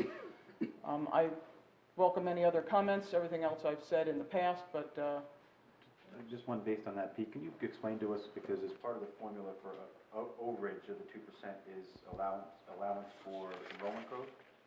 Do you know what the formula is for that? I don't have a great knowledge. I can report back to you at the September board meeting, but there is a whole formula that you have to go through the budgets, through the Department of Ed budget software that calculates, even in rising enrollment, if you can even qualify for an enrollment waiver. And it's usually, in the past, I believe it, for even a 4,000 student district, it would need to be more than the 20 students, but it's really the enrollment waiver is usually when you open up a new school and you've taken on, I would say, at least hundreds of students, but I will have a full report for you on September 15th at the next board meeting. Do you think it's a number rather than a percentage? It is I believe it is a percentage, but it is not like a 1%, like for a small hiccup. But I don't have, exact information about it, and I don't want to misspeak. Yeah, I don't know precisely, but it's not a one-to-one. So if our enrollment is up 1% this year, it's not like we get 1% more state aid. And I believe the formula is also weighted based on the type of student body that you have. So districts obviously receive more weight if they have more socioeconomically disadvantaged students. So there is a formula attached to it, and they tell us if we qualify for it. And I think there's a lag a little bit, because I believe one year when we did qualify for it, maybe 5 years ago or so, we were pretty much flat that year, but it was the year before that we were up 4 or 5% or something. But it's been higher increases than just the 30 or 40 kids, like Peter's saying. I'd also like to just point out that all the board members, we didn't receive too many unique emails over the summer, but Mr. Carr did email us several times, which you all either have in your folder or received when it was sent to the board. One of the topics that I would like to discuss as a board, as part of board business, is it is again our responsibility, and as the law states, it is our job to make this decision. We don't have the luxury of rewriting the law. We have to work within the legislative framework that governs us. The United States is, in fact, a representative democracy, which means you were elected to represent the entire jurisdiction as a whole, not one or two individuals. But nevertheless, I know some of the decisions are harder than others. It is your job. It is your responsibility. It's why you get zero money and why you get these uncomfortable folding chairs to sit in. Again, this is the legislative framework that governs us. We can't manipulate it or change it in some pervasive manner to derive a new outcome or a desired outcome. It is our job as a board, and we don't have the luxury to change or modify this law. What's interesting is there is a provision in the law for the public, without getting into too much of the numbers. There's a provision for the public to force a board, put together a petition that would force the board to move it to November. That is the only provision currently in the law. There is no provision to defer this decision outside of the board to maintain it. We can kick it down the road. We can bring it to a vote one way or the other. But again, within the legislative framework, and I am surrounded literally up here by attorneys and compliance people, this is the framework that governs us. We're not allowed to change it or manipulate it to suit needs. So, I mean, I don't know if somebody wants to weigh in on that as well, but Mr. Carr's emails were received, they were read, they were mulled over. I still believe it is our responsibility, and that is what the law states. So it's not really my opinion. It is, in fact, the framework that governs us. So I guess you can abstain if it's distasteful, but that is our job. Would anybody else like to weigh in on? Yeah, I just wanted to add one thing, that when I, over the summer, looked more carefully at the law again, and initially this was put in as a protection to the taxpayers. It was to protect that school districts could not, without difficulty, go over that 2%, and that, you know, it would move it to November with that clause in place. So it would make it a little more challenging to get that second question out. And, you know, the taxpayers would always have the power to vote on any additional questions that go above that, in addition to any referendums that were to be put forth by the board. Referendums would not necessarily have to be voted on in November. They could be voted on at other times of the year. That would still be the case, would it not? Yes. So, you know, there would still be public input, and that would be deciding factors on anything over that 2%. And I just wanted to reiterate that. And Matt, just to clarify, the process doesn't change. We will still, you know, as Amanda pointed out, I don't know if she left, we would still present the ideas going forward, where the money's going to be spent, and still have opportunity for feedback. There are several public budget meetings, and the time frame doesn't change. We still have to do that in the same time frame because, correct me if I'm wrong, Peter, we still have to file in the early spring time frame. That is correct. I believe the districts that don't vote may get another 2 weeks in the process, where we need to be finished by the end of March. We need to finish by the beginning of April. Okay. So it's not really a big issue of what our schedule is. But there's been no discussion, and board members, correct me if I'm wrong, there's been no discussion of changing the process or reducing the amount of presentations at all the various groups? No? No. In fact, if anything, I think there's been a discussion of increasing and having more presentations. I believe that was a topic of discussion, to enlist the support and the input from the community and the various stakeholders. So to alleviate a concern, I can't guarantee what's going to happen years from now, but I'm pretty confident the way the administration is set up and the way the board and the type of people who run for the board or get appointed, they're going to ensure that the information is getting out to the public, and they are receptive. We may not be as receptive as quickly as you'd like, but I think the issue with regard to the math program and the response, again, it may not have been, can you all hear me? I'm sorry. It may not have been as quick as the public wanted or the parents of the children who were struggling at the math, but as you see what happened over the course of the summer, the district went out and hired somebody. They went out and hired somebody, and they're revamping the program, hopefully to getting it to fit the needs of our children. And they learn much differently than we do. And I think that's a perfect example of what this administration has done in the past, what it does presently, and what it will continue to do in the future.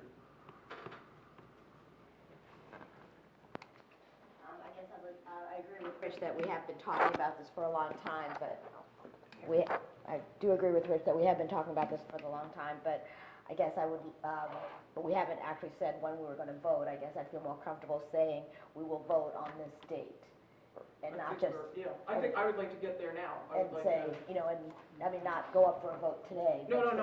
Oh, Just pick Publish date a in date. September. Publish a date. September 15th, our next meeting. September 15th. I'm okay with that. Our next meeting is September 15th? Tuesday night. I propose that we vote September 15th. Wait, Wait, dude, man, that's my 25th anniversary. Well, you're I don't like you getting people that much. Are you kidding me? I don't know, you can bring Sue. Bring Sue in for a while. Vote and leave. Wait, did you say Tuesday night? Yes, because of the Jewish holiday on Monday, September 14th, or the meeting after that is October, and I don't. You want to move the meeting to Wednesday? October 5th. Is it too late to move the meeting to Wednesday? We have a meeting on the 16th already. Man, you're gonna. October 5th, Monday, October 5th.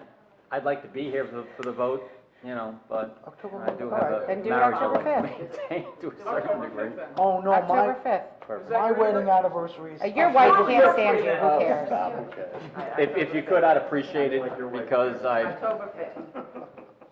Are you free October 5th, Mr. Connors? yes, I am. We're very accommodating. Okay.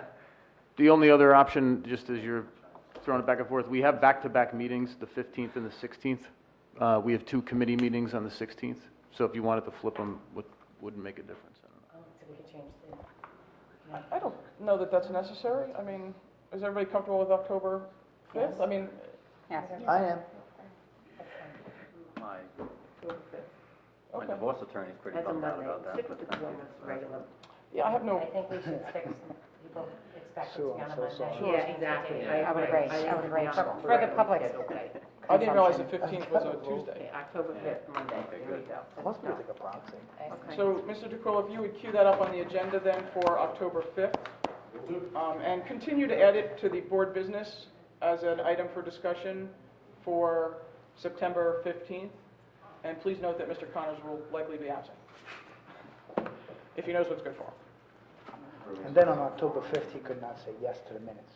Can I just, I know we have an executive session, but can I add something else to board business? Oh, Are we certainly. done with this? Yeah, if there's nothing Okay, additional for the board, I think, go ahead. I had reached out to Mike and to the athletic director over the summer just about my concern about moving the preseason dates for fall sports to a week earlier, to August 10th. I feel like, you know, we talk so much about, as a board, about mindfulness, about the wellness of our students, about our athletes. It concerns me just because the New Jersey Athletic Alliance or whatever said that you are allowed to start preseason practice at the date of August 10th, that we quickly jumped on board for some of our sporting teams, not all of them. And I think for some of these students, this is the only, you know, they have time, they need this time to reboot. Some of these athletes participate on club sports that don't necessarily end until the end of July. They're given very little time to emotionally and physically recover, and then they're just expected to show back in, you know, show back up for this preseason. Some of these kids have jobs that they committed to prior to this change, which came later in the spring, and it put them in, they felt conflicted. I just want us to take a look at this carefully. Are we really going to have better soccer players because they have 4 more days of practice? You know, is this something that, I think we need to preserve summer as best we can for these kids, give them time to do things outside of Chatham, off the athletic fields, outside the classrooms, and that's just my personal opinion. I agree. Thank you very much for bringing that up. I'm sorry, I'm not Totally familiar. agree. Is it a sliding date, or is it a date that all high school scholastics? There's an initial date, and it was probably August 10th this year, I think. And it's your choice. I mean, it's the sport's choice Oh, so to, no earlier than August 10th? Correct. But our coaches could say September 1st? they, Well, not, yeah, you need a certain, the NJSIA also determines the number of sessions that you have to have practices before a child can participate in a contest. okay. In some sports, like football, for example, there's a heat acclimatization period where students have to be conditioned before they can put on all their equipment. So there are a whole number of factors, I guess, to indicate what the start date. I think every one of our programs began that week of August 10th. Some of them started that, immediately. Others waited 3 days. Some went for like a few days, then had a long weekend. Some had a camp and then waited till the following week to do their tryouts, Yeah. like they did like a team camp, like I know volleyball did a team camp the week of the 10th, and then they started their tryouts the following week. But I think the team camp was not mandatory. Right, it just, I think, When we it's just, start school, that's a these are long my time. feelings, and when Bill got back to me, he just did say, it is not, it's not a hard set that you have to start on the 10th. That's and true. It's something that they will continue to discuss at the high school, and that we. Well, and the way the certainly calendar is discuss next here. year, I mean, that Monday is now on August 8th. So whether, I mean, I just- unless they're going to start midweek, right? So you're asking that the administration take this back and relook at this? I just think we need, it's already happened, it's water under the bridge, but, we need to look forward and see what did it make an impact on the success of our teams and our athletes. And this is just Well, for what would- fall, that this is a? It's really the fall would- because, you're pretty set in the spring because you have them in school. Where would this be the most appropriate to discuss? Curriculum, personnel, or, I mean, should we get input from the coaches? I think Like it just what- has to go back to the administration, be it at the high school or wherever, and decide what is the No, best but- practice. I don't No, know. but you raise a very, very important, item, and I don't know. just to go back to the Curriculum, I guess. administration, I mean, is It would be in it just curriculum. gonna? I'd say curriculum or policy. I Policy think also. that we should deal with it. I think that we should deal with it probably in policy. I think it's a great idea. Bill says fine by him. As I mentioned before, too, I'd like to if I had my druthers, we'd start school much earlier and end a little earlier because the AP calendar is set in stone in May, and it would give us more flexibility ultimately, potentially anyway, with snow issues and high school graduation and things like that.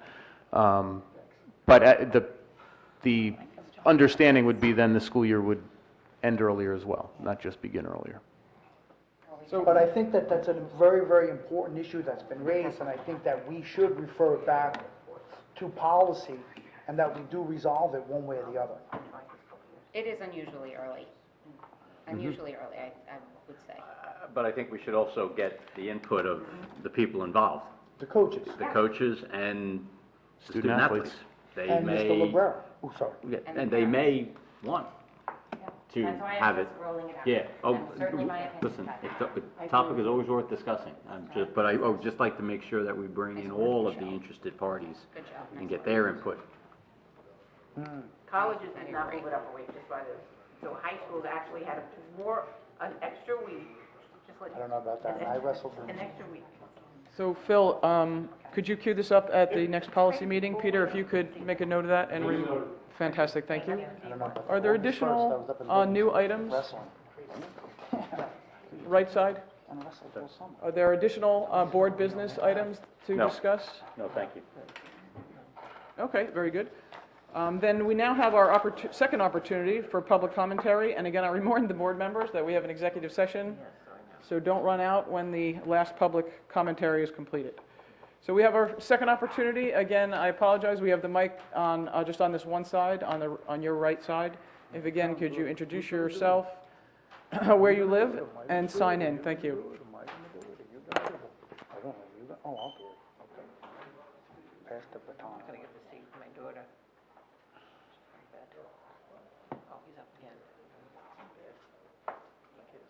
Yeah, we have, don't worry about it.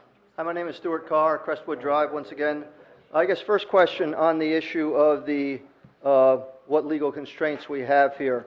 I guess I'm a little confused. Perhaps Mr. Connors and Mr. Nonamike or the other attorneys could help me out. In the PL, 2011, Chapter 202, there is a provision in there that indicates the public, within certain constraints, can petition the board to get a question put on the November general election ballot. I don't see anything in here where they can where they can't voluntarily do that. And you said that you're constrained within certain legal requirements where you have no wiggle room? I was just curious how we got to that. I'll handle that. I think what Ms. Weber was saying, correct me if I'm wrong, and I think you acknowledge it in your letter, is the legislature bestows upon us the right to unilaterally move it from April to November. Absolutely. And you recognize that in your letter. Absolutely. And you also recognize... just sit here and go home. If I may, Agreed. if Sorry, I could excuse me. finish. And number two, you also recognize that for the other districts that have done that, there has been no voter backlash, right? Correct. Okay. So, and then, using your words, you attack the legislature who drafted it, who bestowed upon us the right to unilaterally move it. You say their legislation is questionable, misguided public policy decision. Is that correct? Right, my mistake there was So not putting wouldn't that your in fight- bold capital letters. Right. Wouldn't your fight be with the legislature? In other words, and not the Board of Education? Wouldn't your fight, I've read all your letters, I've read your emails, wouldn't your fight be best fought with the legislature or writing to your assemblyman? That's true, except I'm right here in a place where I can have a forum with a group that does have influence. Right, but And you folks seem, have the you influence. seem to recognize the legislature, right? Yes, But I you seem to recognize it. swim against the current of the legislature. I'm swimming right? against 500 districts, Okay. absolutely. I'm swimming pretty No doubt about fast it, right? I can, yeah. So let me ask you a question, since we were talking about baseball before, right? If you were to successfully steal second base, you would not go back to first base. Am I correct? Correct, so if you So could if the successfully stiff legisla- us, you wouldn't go back. Of I agree course. with that. So if the legislature gives us the right, well Agreed. thought out right, to move the election, why would we give it to a vote? Wouldn't that be like going from second to first? That's true from your perspective, and 500 districts agree with you. Thank you. Agreed. But, as I said with a couple of quotes from some of my friends, just because 500 go off the cliff doesn't mean we have to follow them. But do And you my- think that's a good analogy, saying that the legislature decided to give us the right to unilaterally move the vote from April to November? You think that the analogy would be 500 people going off a cliff? That's exactly what I'm saying. Okay. That's exactly what I'm saying. I believe that if people, I'll get into this just for a moment here, I believe that if people knew what they were getting into, there would have been a lot more dialogue in these 500 districts than there has been. But you're talking about dialogue amongst yourselves, but what about the legislature? You make comparisons They gave that you the don't option. exist. They didn't give you the dictate. You can't compare a well-bodied legislature decided to bestow upon us, right, a certain right. What would commentary from public in 500 or 1,000 districts make a difference? How would that change the legislation? It would not. Your fight is with the legislation. Your fight is with your assemblyman, not us. My fight would be with the legislature if they dictated to you to go to November. Then I would agree. But They they already did that. They gave you the option. They didn't dictate, which is another probably constitutional issue or some other nonsense that went on. But they gave you the option to go to November. If No, they wa- didn't give us an option. Absolutely. They didn't, no. They gave us the right. It says that we have the right. It's an option. You Excuse me. exercise the right, No, you don't exercise it. We have the statutory right to move the election. Agreed. Okay. Absolutely. Thank you. And I know that, you had that in 2012. You are statutorily able to do that without listening to any of the peanut gallery. Absolutely. You'd had that in 2012, 13, and 500 other districts have moved along with you. What I'm doing, like I said, is appealing to some reason, hopefully, to find out what the rationale is for taking away the right to vote. But the bigger issue that I have here is that we, as the public, should decide whether we want to give up the right to vote versus you taking away the right to vote. That's my philosophical disagreement with our friends in Trenton and amend them or wherever they are. But Okay. doesn't that beg the question seriously? When you say we take away your right to vote, we're not taking away your right to vote. We're not taking away anything. I'm not being clear. You are taking away the right of the voters to vote on the annual operating budget. Is that correct? No. That's not. Okay, then We're not taking away anything. We've been given the right statutorily. I It's apologize. You different- have the right to take away the right of the It's different public. semantically. See, Okay, well, that's what was, that's a good discussion. One way or the other, you had the unilateral right to tell us you're moving to November. You don't need to listen to us. You can do whatever you want, courtesy of Trenton. Understood. Okay? What I'm looking at here in Chatham is to have people listen to reason and listen to what the people have to say, the unwashed masses over here have to say. And based on the comments I'm going to give you in just a couple minutes, I believe that there is a disagreement amongst the unwashed masses with your comment, in the sense that the people here think it is our right to give up philosophically, as opposed to your right to take away. Hence my proposal, let's have a vote in November, as Ms. Cronin, or Ms. Clark, I think, referenced a couple of weeks ago, and actually we never did have that discussion in July with the legal counsel about being able to put something on the vote. But that should be put out to the public, whether it's non-binding or not, to at least get the public's temperature as to whether the public thinks that this is an appropriate avenue. Because just because you have the right to do it unilaterally, which is absolutely the case and 500 have done it, doesn't mean you should exercise that right if the voters don't think that's appropriate. In a representative democracy, our recourse obviously is to fire the existing people. That's fine. What I'm trying to get at again is a reasonable dialogue, and at the least say, have the public have direct formal input into the process. Whether you want to agree with that is a separate issue. But I didn't pay them.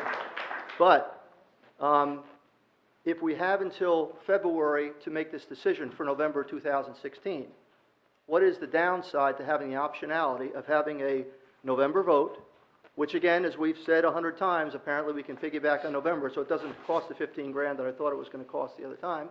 Put a question on the November ballot and at least get the public's input as to what the public thinks about the idea of moving.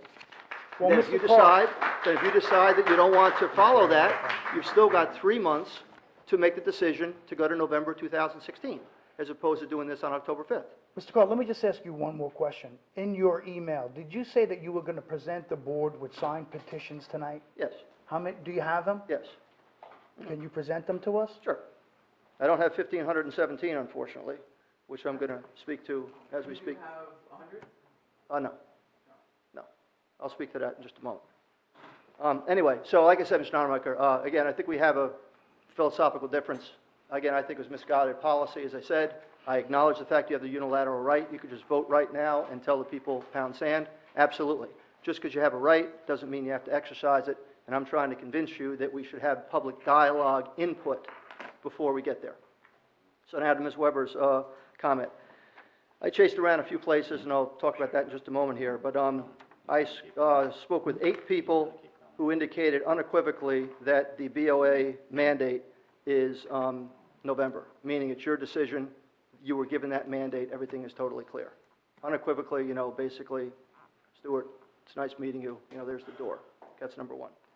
So let's call it 10 people. It's 8 to 10, but call it 10. 2 people said they have no interest in petitions. They had no interest in me. That was that. So we'll call that 2 against, but my beautiful personality said, you're out of here. All right. Then 6 people said they don't want their name on a petition, but they agreed in concept with the idea of the unwashed masses having some input. So I'm assuming that's a no also, because if they don't sign, I'll call it a no. 2 people agree with the concept of petition, but they didn't understand they were uncomfortable with my motives. Meaning I'm walking around on an avenue in 95 degrees on a Sunday saying, do you want to sign a petition? What the hell is wrong with you? They had a point, okay? But basically, they agreed conceptually with the idea, but they just didn't understand my diabolical rationale for walking around looking for people to sign a petition on a Sunday afternoon when they ought to be at the beach, okay? And then 25 people took my summary page, which I think I shared with you folks, which I'd like to get put in the record also, if you could, as part of the discussion going forward, have my petition letter and that summary, if you could put that in the record somehow going forward, if that's possible, just for kicks, okay? Is that possible to do? As an addendum or something? Information you're reading from now, or the? No, emails I sent the folks 3 items. I sent them a letter, I sent them a draft petition, and a summary page That has been presented to the board. I don't think I copied, I'm sorry. I copied this, I'm sorry. The board has it. I apologize, yeah. All I apologize. Yeah, okay, so we could do that. Anyways, that's 45 people who told me, you know, like I said, and they didn't tell me yes. Okay, so that's halfway to 100. Then on the other side of it, I got 210 signatures who said unequivocally, this is where we are, this should be the question. And the way I framed it was as follows, very briefly. I said, right now, in April, you have 2 things to do. You vote for Mr. and Mrs. Smith as a board member, and you vote on the operating budget. You go to November, you still vote for board members, but you no longer vote on the operating budget. You save 20 grand, more people show up in November, there's 102% cap, benefit, et cetera, et cetera. So there are arguments both sides. I happen to like April, you may like November. The bigger issue in my mind is, do we make that decision as the populace, or should 9 people make that decision for us? 210 people, actually 212 now, courtesy of these 2, 212 out of 255, an 82% hit rate, said that is a public domain issue. Okay? I didn't get to 1,500 because primarily I couldn't conscript 7 more of me to run around in August in the sun to 7 different neighborhoods. And what I did methodologically, again, no scientific, hopefully it's some kind of statistical significance, but I literally went door to door on streets, up one street, back down the other street, didn't know who was at one place. I wasn't cherry picking except for the couple people on the street here and there. So I went back and forth, and I would argue that I could extrapolate this out to 1,500 people pretty well, because we went to several different neighborhoods, and I don't think we have a Putin here and a Reagan here and an Obama here, all these factions. I think it's kind of, cross-section in all the neighborhoods. And I came out with 210, with just me doing it, out of 255, or 211 out of 256. 82% say, disagreeing with Mr. Nonnermaker, that notwithstanding what happened in Trenton, they also think it's bad public policy. Now, with those folks, I didn't say, where do you come out? I volunteered where I am, and I said, you can also go to November. Of that issue, about 60%, again, were unaware the right to vote would go away, oh, by the way. And these are people who live here and know what's going on, okay? About 10 people saw the benefits of moving to November, but said it should be a public item, okay? About 25 signed the petition, but didn't indicate their preference. And 170 out of this 210 volunteered that they strongly preferred April. That's what I got. Again, you can quibble with it, or whatever else. I walk around the block, you can call these people up, you can cherry pick it and see where it is, but that's the information I got from my stumbling around 3 weekends, catching hell from the missus about not sitting there, playing with potted plants all day. I'm out running around talking to people. Now, again, I will say it's a very educational activity, and very actually rewarding, frankly, even though the fact I was getting chewed out by the missus, is that people really don't get the idea of this vote until you explain it to them. And I think Ms. Kenny made some comments, and Mr. Connors made some comments about you talk to folks, and the overwhelming group says, let's move. I would submit that if it's articulated the way I articulate it, not that I have any capabilities of articulation, but the way that I go through it, turns people's heads a little bit. Because I went through, very specifically, in November, you get this, this, and this. And the last thing I said was, oh, by the way, you lose the right to vote. And all of a sudden, yeah, really? Boom, just turned right around, okay? And I come out with 170 that say unequivocally April, and 210 say it's absolutely a public domain issue, particularly when we have April 2016, doesn't need to be decided until February 16. We can drop a question on the ballot in November 15, use that as part of your input. You still have the unilateral right to do whatever you do. You can disregard that information, but at least that formal information will be in the public domain. And you can incorporate that into your decision-making process. Because I truly believe you're missing it by saying that everybody here in the public, okay, is, just asleep and they don't really care. These people do care. They don't have time to get here to these meetings because they trust you, frankly, to do the right thing, but they do care about what's going on. Okay, and I spent, again, substantial time, frankly, defending you folks, even though I get chewed out by you half the time, defending the integrity of this whole item to make sure that we keep it strictly within that philosophical domain. I got questions about, again, and I went through the Fran Drew, Mr. Reardon, Stewart Carr issue, about that's the reason it came up. People said that was hooey. People said the whole idea of 500 people or 500 districts have gone there is nonsense. all these kind of questions and comments that we have about moving to November, it really is, again, an easy question to answer for the board, not a hard question, because you in fact do have less transparency.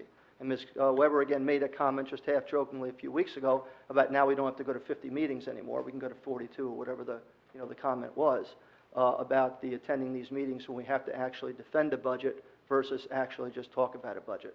So I submit here that these signatures are not, and again, I know statistical significance, but I got 200 odd signatures with just one of me walking around, and I can't guarantee, but I would surmise and I would argue that if I had 8 of me running around for the last couple of weeks, I'd be north of 1,500 signatures, and I think I could direct the board to put something on the ballot in November. So what I'm doing now is requesting that the board consider that, hence my issue, we can wait till Friday, you can put together a resolution, stick it on the board or on the November election ballot. You got nothing to lose, except maybe what the answer is. And that's what the public sees. They see right through the silliness, because if you can get something on a November ballot, the public will see it, it's in the public domain. You still have the unilateral right to disregard it, but at least there will be public, formal input. So I ask again, Ms. Weber, when again we had our interruption session the other night, what is the downside to putting something on a November ballot, as Ms. Clark actually suggested, and I think Mr. Franz maybe, the other day, why can't we just put it on the ballot? What's the rush? I'm confused by what you were saying before. You said you had 210, then 170, then 25. So how many people actually signed the petition? 212 now signed. I said of that 210, because there was 210 before I walked in here, so call it 210, Okay. plus a couple. Of the 210, 170 told me they wanted April. I didn't Okay. ask them where they were. Okay. My issue was, do you think the question is a public domain issue versus a BOE issue? They said at 210 out of 255, it's a public domain issue. Of the 210, 170 volunteered that, by the way, April is the way to go. That was not the question I asked. I asked them, do you think it's your question to answer? If you want to give up your right to vote, Okay. that's different from them taking away your right to vote. Yes, I agree. Where do I sign? Again, you can disregard it, but what I'm saying is, again, doing some free consulting work here, there's a credibility issue. And again, I fight to tooth and nail for you guys, frankly, during this thing. There's a cynical underlying issue here. If we pull that out, then we have some kind of, issues going forward. And I would submit there's going to be a credibility issue when the next referendum issue comes up. When you do this type of thing, when there is this type of feedback, and just tell the board, here's where we are. Because I guess I'd remind you, perhaps, the referendum was a mere 66%, or whatever it was, 62% that said no on the referendum. This is 82. And I'm assuming that all of these 45 people who threw me out of their yards because they were just ready to go to dinner, when they come to their senses, the probably some of them would say yes, in which case I'm probably at a 90% hit rate, not 80%, frankly, okay? And again, if I were able to extrapolate that across, there's a pretty clear indication here that that's where we are. Again, maybe Ms. Kenny, maybe I'm in the wrong place, I don't know what, but I was in 3 or 4 or 5 different districts going door to door to door with people with yays and nays, and that's what I came up with. So, and again, I just would challenge Ms. Weber again about your constrained legally, where you are. Here's the information, you can put a petition on very easily. So what's the downside to doing that? There's optionality there. Have a November question, you don't like it, you can always vote. You still got plenty of time for April, November next year. You don't need to do it in October unless you want to cut the public out of that particular item. I don't think there's any downside to having the public involved, and I think you're doing the public a disservice by not putting it on the ballot, because it's a very easy thing to do. Is there any comment, or just like the other time, we're just thank you, Mr. Carr, for your input? I don't have any additional comment other than I think we're going to stick with the framework that's before us. We're going to stick with the legislative framework that's before us, and I believe the legislative framework gives you the optionality to do it. The board has decided and discussed it, and, thank you. We're going to move forward on October 5th. You made the pitch. So anyway, 210 out of 255. Does anybody acknowledge that? Is there any benefit to that information? Yeah, 2% of the registering public has you surveyed. And You know, the part that disturbs me probably the most, Mr. Carr, is that 85% of the voters never come out to vote. 85%, even in a heated election, 85% stay home. It is infuriating. Absolutely. 85% are perfectly fine if we move it to November because they don't vote in either election. So it's infuriating for you, it's infuriating for us. But given the framework and Mr. Nonamaker's eloquent legal argument, we're going to have to work within the framework provided to us. We can't change it, we can't manipulate it, we can't perverse it in some other... I'm not asking you to perverse anything. You had the legal authority to put a question on a ballot in November. You had the legal authority the next meeting after the November public question issue comes up to vote to go to November. And based on the discussion, I think we're going to move forward with an October 5th Okay, and I believe you're off base with your legal constraints. You had the optionality to do it. And Now, I concede that. I'm saying Okay. we're going to move forward. So you're with an disregarding the fact that you had the optionality. So what you said before, No, that you're no, I'm following the framework, and we're going to follow the legal framework, and we're going to put it to a vote on October 5th. We're talking apples and oranges again. You have the ability to put this to a question in November. Yes. Yes, you do. But you're choosing not to. Correct. Okay. And We're the going to rationale move for forward not on putting it. October 5th. Okay. And the rationale for not putting this to a public question and having the same discussion on November 10th. Same comment. We're going to go with the framework that governs us.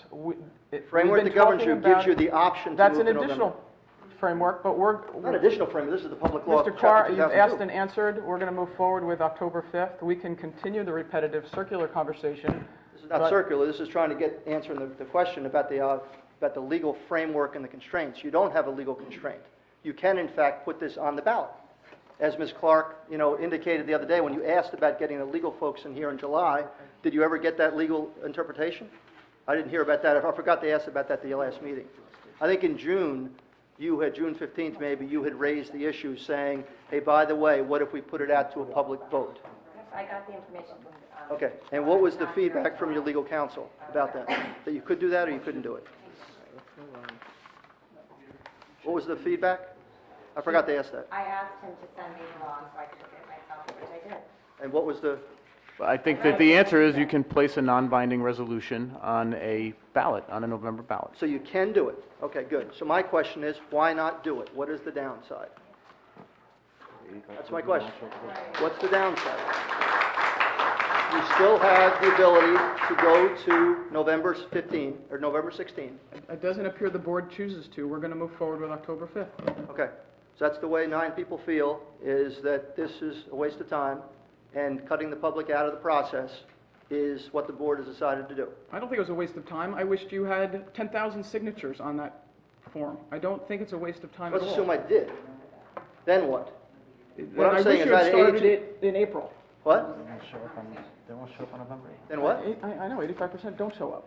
which Yeah, is well, insane. I'm sorry, I got off track with this 85% don't show up. Again, the issue on that, again, back to this philosophical understanding here. The fact that we want to be irresponsible is our right, okay? If we don't want to show up to vote, and we want to be irresponsible and 15% show up, that's fine. But for you to say, okay, since you don't show up, we're going to take away your right to vote, is logically inconsistent. And that Okay, it's wasn't- our task and your task. And that's not what I was saying. I said Uh-oh. it's infuriating that more people don't participate. That was my only It's comment. infuriating, and you also said, agreed, it's infuriating. But the fact that it's infuriating doesn't mean therefore we take away the right to vote. It See, doesn't. Mr. Carr, you keep saying that we are the ones that took away your right to vote. And Not you yet, have the- but you will. Listen, you have the statute in front of you, and if you read it, you would know that it's not us that's taking away the right. If you want to keep phrasing it as taking away the right to vote, That's exactly what I'm afraid. okay, well then it's the legislature, and your argument should be with your assembly person. The second thing is you keep talking about public policy. I'm sure, as you know, that when the legislature passes a statute, that these public policy concerns are taken into consideration. You do realize that, right? Absolutely. And if you That's read right. the statute, you knew, and if you did your homework and you read the statute, I you did. know that there are a lot of things that go into enacting a statute. Absolutely. And one of the things that was considered was the fact that the public may not have a right to vote on the budget. You realize that, right? That's the So optionality. taking that all into consideration, my question to you one more time is, isn't your battle best fought with the legislature and not this board? No, because if there was a dictate, if this said that the board shall move to November, then I agree with you 100%. This gave you the option to move to November. Can you tell me where it says option? We have the option to do that? Absolutely. The day may be moved, may be moved. Does that say we have the option? It says may. Oh, okay, so. Wait. Are those the new ones? If you're not on the microphone, please stop talking in the galley, please. I apologize. No, it's not your fault. This is important stuff. You'll have an opportunity to speak. We'll give you an opportunity, but please have the courtesy of letting the people speaking and stop chiming in. Come up when you have a chance, please. So may is permissive, it doesn't suggest an option, right? When we talk about the word may, right, and we're dealing with semantics here, but may is something that's permissive, right? Permissive. I We call it an have the option, you call it right- permissive. You have the right to go to November, irrespective of what we think. Because we elected you, they gave you the right. A right is an option. The dictate is a directive. They didn't say you shall move. It said you may move, which means you have the option. 500 of your friends have moved. A Isn't few haven't. shall and might and may the same thing? No, shall's a little different from may. Shall means you will. Well, shall, and the difference between shall and may are very, very slight. Are we serious? Yes. Oh, really? We're serious, okay. I'm kind of lost then. I thought shall means you will. May means you might, or you have the option to. Shall means we are given the right to act upon it. We shall do it. Do Shall we means you're- not have the right to do it? Do we not have the right to do it? Absolutely you have the right to do it. You got the, absolutely. Absolutely you do. And I'm saying you don't necessarily have to exercise that right. We're going back and forth on this, okay? The issue is here, I'm telling you that the public in Chatham, in this one town, believes in this small sample, and I couldn't get to 15,000 or whatever the number is because I didn't have enough time, okay? But I'm very comfortable if I did, I would. I raced to get here in order to be within the 60-day constraint. And I believe putting something on the ballot is a no-lose for you folks. Because you get information, it is non-binding, you still have plenty of time to go to November 16. Again, I ask, what's the downside, other than maybe you get the wrong answer? What's the downside to doing it? It's easy to put it on. You slap a question together, a referendum saying, or not a referendum, a petition, whatever it's called, saying, not a petition, a proclamation, whatever you call it, resolution, to the Morris County folks, and say, please put this on the ballot. What's the downside to doing that? Is there a downside? There's no cost, apparently. I thought it was 20 grand. It's not. You can just stick it on the ballot and get public input. And then we can see if the unwashed masses have this kind of input one way or the other. I got a data sample here. Why not get a little bit more information? Are you leaving that with Mr. Quiller or keeping that? I could do. Well, actually, I'll make a copy of it, then I'll do it. But in any case, my question is, why would the board not consider giving the public direct formal input into this item, given the fact it's non-binding? I think we Answer the question. but we have also asked for direct public input about 17,000 times at each one of our meetings, and as much as we've gotten is you and 5 other people that have come in and really fought for it. I understand that we've got a small sampling set of a petition, but we have done our best to notify the public that in this form, Right. and if we offered a bigger form if we saw a need based upon As Ms. people Clark had coming in, suggested, before. that we would consider that, but we're back to, again, this is your crusade, and we don't see, unfortunately, 50, 100 people behind you fighting for it. Well, And I see a few 200, signatures. 210, that are here. If I wanted dinner, so Can you get that from him? This is your question, the same thing I sent. I'll give it to him. Thank you. In addition to that, some other folks have done a small other sampling. Again, it doesn't get me toward 15,000 or 1,500, but another 83 people on an online petition with substantially similar information indicated, let's have a vote in November. So I got the 210, somewhere around 300, not 300, about 290. So, and again, at some point, Mr. Nonamaker, again, we're looking to the public to get some input. And the fact that you have the I right... don't even know what you said to them when they were signing this, or what you said to them before they were signing it. Yeah, how I... You obviously have, did you just mock me? No, I'm saying this, what do you mean? You say you don't know what I said to them. I told you I exactly don't what know. I said to them. I said, here's what I said. I said, I like April, you may like November. Right. You saw my one-page pitch. You obviously That's have what an I said. agenda. I'm sure when you were handing this to people to sign, you shared your agenda with them. Yes, I I'm sure not did. impressed by the fact, I don't know what you told these people. I'm not so impressed by the fact that you got 200 signatures. I don't know what was said to them. I don't know what you did. Well, perhaps you can, heaven forbid, having to bother people, because after I got them, but again, I gave you this one-page summary here as to what I said. Now, maybe I'm lying, maybe I'm not, but I got real signatures from people who read the thing because they're not illiterate. So to your point, Well, either I so really if somehow I brainwashed 82% of the people, and I'm not a freaking salesman, okay? I talked to 250 people, I got 210 signatures, somehow somebody agreed with what I said. But the problem is attached to this is not what was represented to them. Do you have attached to this petition what was said to them, that they read and acknowledged it? Yeah. They this thing read, right here. they said that they read and acknowledged that? Every one of those people got this sheet together No, with does it say right before their signature that they read and acknowledged that? That's my question to you. No, they read and acknowledged the petition. Okay. It's a petition. Right, but if you read the petition, it states, do the voters approve moving the date of the school district of the Chatham's annual school election? It says nothing about the operating budget or the 102% cap. Correct. To the first Tuesday after the first Monday in November. That's correct. And Okay. that's verbatim out of this chapter 202. That's where I got the language.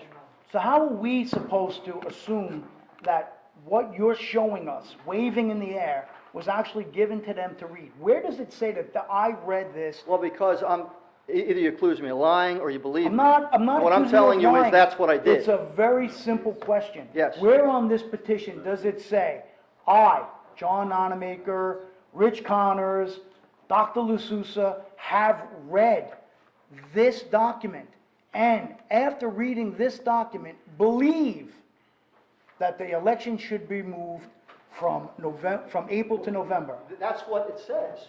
Pursuant to this, do you want to do it? That's what a petition is. Did you read it? Here it is. Listen, I'll do it one more time, then I'm going to end it. And I'd like to hear from the other people that are And waiting. then I'm going to go to, where does it say that they read the document that you're waving in the air? Show me, where it says that. Doesn't say that. Should I? Thank you. Thank you.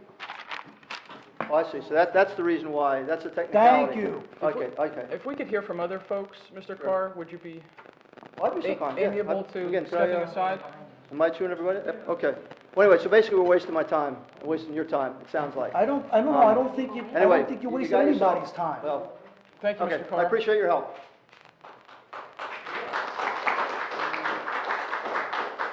Well, I must say, it's been very interesting and very educational, what I'm listening to.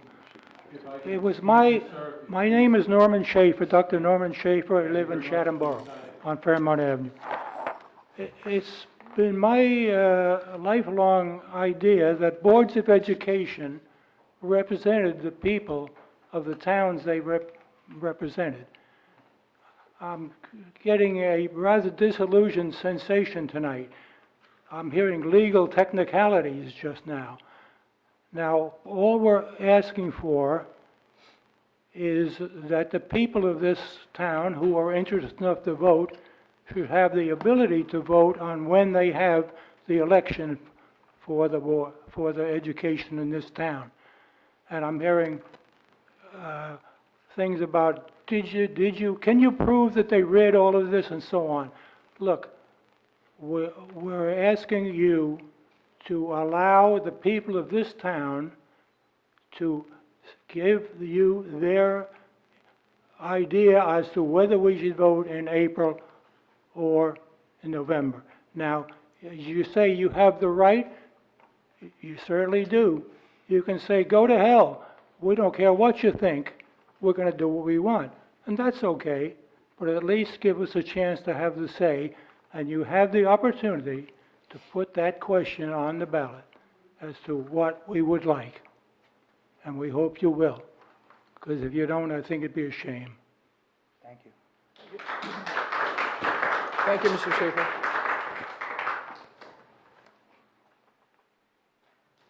Libby Hills and Raft, Chatham Borough, Weston Avenue.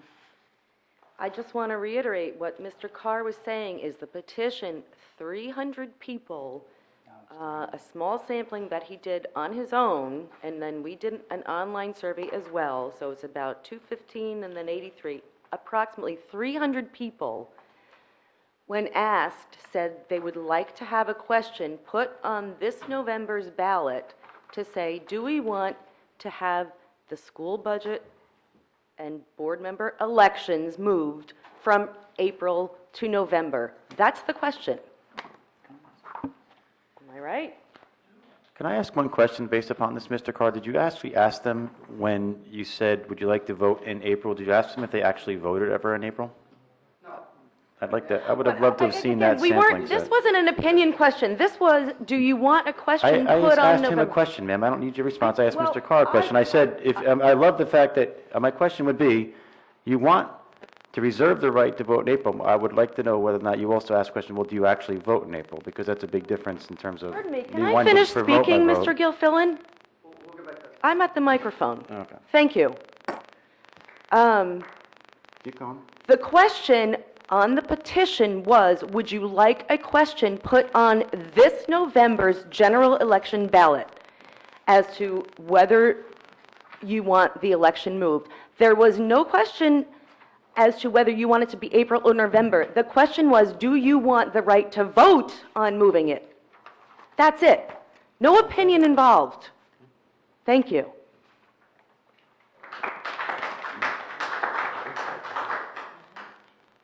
Hi, Amanda Feeman. I live in the township. I think the one thing that I would circle back and say to the board in reflecting and the timing of this matter of consideration, you have the right statutorily to do what you're doing. I think we all acknowledge, based on the hard work that many of you did, that I did for a referendum, that there's a lot of big issues that need to be fixed in the district soon. I think that how the outcome of the vote with the referendum came out last time, there is a perception, and I think it's growing, that the board is not necessarily in touch with what the interests of the public are, whether that's correct or not correct. As an English major before I was a lawyer, perception does become reality. And I think when we have a referendum coming up with big issues to be discussed, I sort of question whether it is the timing for this, which may alienate the public in a fashion, truly the best time to be moving with this type of issue. And I raise that because I think the biggest loss from the last referendum was for the kids. There's real issues that need to be solved. We've got great problems, but real issues. And for whatever reason, there was such a significant failure rate last time that there was a disconnect in how, I don't believe if you truly thought 60% of the public was going to say no, that you would have gone forth with the referendum in the way it was structured or the way it was different. So I believe there had to be a disconnect. And so to me, whether it is you're doing a survey to ask questions about the referendum, if this is an appropriate question to put on that survey, perhaps it's worth considering. And I say that because to me, the real risk to me is not that the budget's not going to pass. The real issue to me is that the public's going to get mad and things that we really need to get done, that the public does need to vote on, they're going to start voting no just because they're mad. And they're not considering the real impact of those issues. So I think that's one of the things I would like for you to think about. You do have the right statutorily to do it. You also have the right to think about the timing of when you do it to maximize most of the things that you want to get done and how to politically get those done with the most public support possible. Thank you. We're going to, oh, sorry, I apologize. My name is Irene Schaefer. I live at 272 Fairmount in Chatham. And there are a couple of things I would like to say, which I guess have been said tonight. But one thing is that unfortunately, after the last vote that we're all aware of, there are many people in Chatham that do not think that this board is very transparent. Because the way you put things on the ballot, people did not understand. So I think this is one way for you to give yourselves more credit with the Chatham people by plus all we're asking is to put, do you want yes or no? That's all we're asking. Would you on for November or April? That's all we're asking, and you can do that. We know with the legislature that you have the right, We understand that. All we're asking, which you can do, is put on the ballot, which everyone else has said, vote yes or no, do you want to go April to November? But I think in the eyes of a lot of Chatham people, and I talked to a lot of people during this last election, they do not trust you. And if you will give us the opportunity to vote, you're going to go up a lot in the public's esteem. That's it. Thank you. Mr. Gilfillan? Question. Mr. Stewart, if you would limit your time just to... No, Mr. Gilfillan asked a question, I'm responding. You asked a question about the voting? My question was, I'd be interested if you had asked, what you didn't, as to whether or not during your conversations with them, did you had maintain the right to exercise your vote, would you actually ever vote? I would have liked to have seen if there was any statistical evidence based upon your conversations. Because 82% is a very high figure in terms of the desire to retain the right to vote, yet when we get to the actual vote, we have a 20% figure. So it would be interesting to me to see that how that dichotomy works. The answer is I did not ask that question because it's not my right to ask somebody, did they vote the last time? I could go to the polling booth and I could check it out, but that was not part of my mindset. My mindset was philosophically, like I said, my mindset is, it's your right to be irresponsible if you don't want to go to vote. That's where I am. So I didn't ask them, hey, by the way, have you exercised your right to vote? Have you been learned in looking at all the issues before you vote? I stayed away from that. It was strictly, is it within your purview to give up the right to vote versus the purview of someone else to take away your right to vote? And they said, let's put that to the public. It's in the public domain question. It's not to hire and fire the superintendent. It's not to direct education policy. It's not to do mathematics, different items, et cetera. That's all what we elected you to do as our elected representatives. The idea of unilaterally taking away our right to vote, notwithstanding the statutory authority to do so, is not within your mandate. That was what these people said, because they said this is a question for the public. And it's particularly infuriating. Mr. Nunner again tells me that, I'm lying, that I go out and say this and this and this. If we could move on to the next speaker, please. Okay, one second. If you leave with that feeling, that's your Okay, problem. then I apologize. Okay, then my problem. But one way or the other, the way that I conducted this poll, I believe, was totally on the up and up. It went to one question. I defended you folks at the wazoo against all these other comments about lack of trust and everything else. I said, put that away. Is it in the board's mandate or the public domain for this particular philosophical question? And does 500 other districts relevant to you? Does the fact we have a public policy decision by the legislature and the governor relevant to you? They said irrelevant. If the legislature wanted you to go to November, they would have said you shall. They gave you the option to go to November because they wanted us to be able to influence you as to where that goes. 500 sheep went off to the wherever they went, but we're still here at least right now. We implore you to consider having the public at least have input, non-binding though it is, into the process formally. Thank you, Mr. Carr. Carr. Let me just say, I never wanted you to, based on comments you made, I asked certain questions. Point taken, I love baseball. Point taken. Just like I do it with comments. If we could hear the next speaker, please. Thank you. Could we please hear the next speaker? Hello, my name is Nancy Geyer, Inwood Road, the Borough, and I just wanted to thank you, Stuart, for single-handedly going out and petitioning those people and just talking to them and having a conversation. And that is just a small representation of how a part of this community feels. So I'm asking the board if they would please consider submitting on September 4th to Morris County, if that's the procedure, I might be wrong on that, to submit on September 4th this particular question for the November ballot. I think it would, again, what Irene said, just echoing what she said, that it would really behoove the community to know that the board is really listening. And for you not to put the vote to the board alone on September 5th. And maybe just a show of hands tonight, the board being 9 and the rest of us here saying who is in favor of moving it and who is in favor of not moving it, to see how it would be if you were to vote with us here tonight. So again, I just strongly would urge the board to put it September 4th on the ballot for November. Thank you. Thank you very much.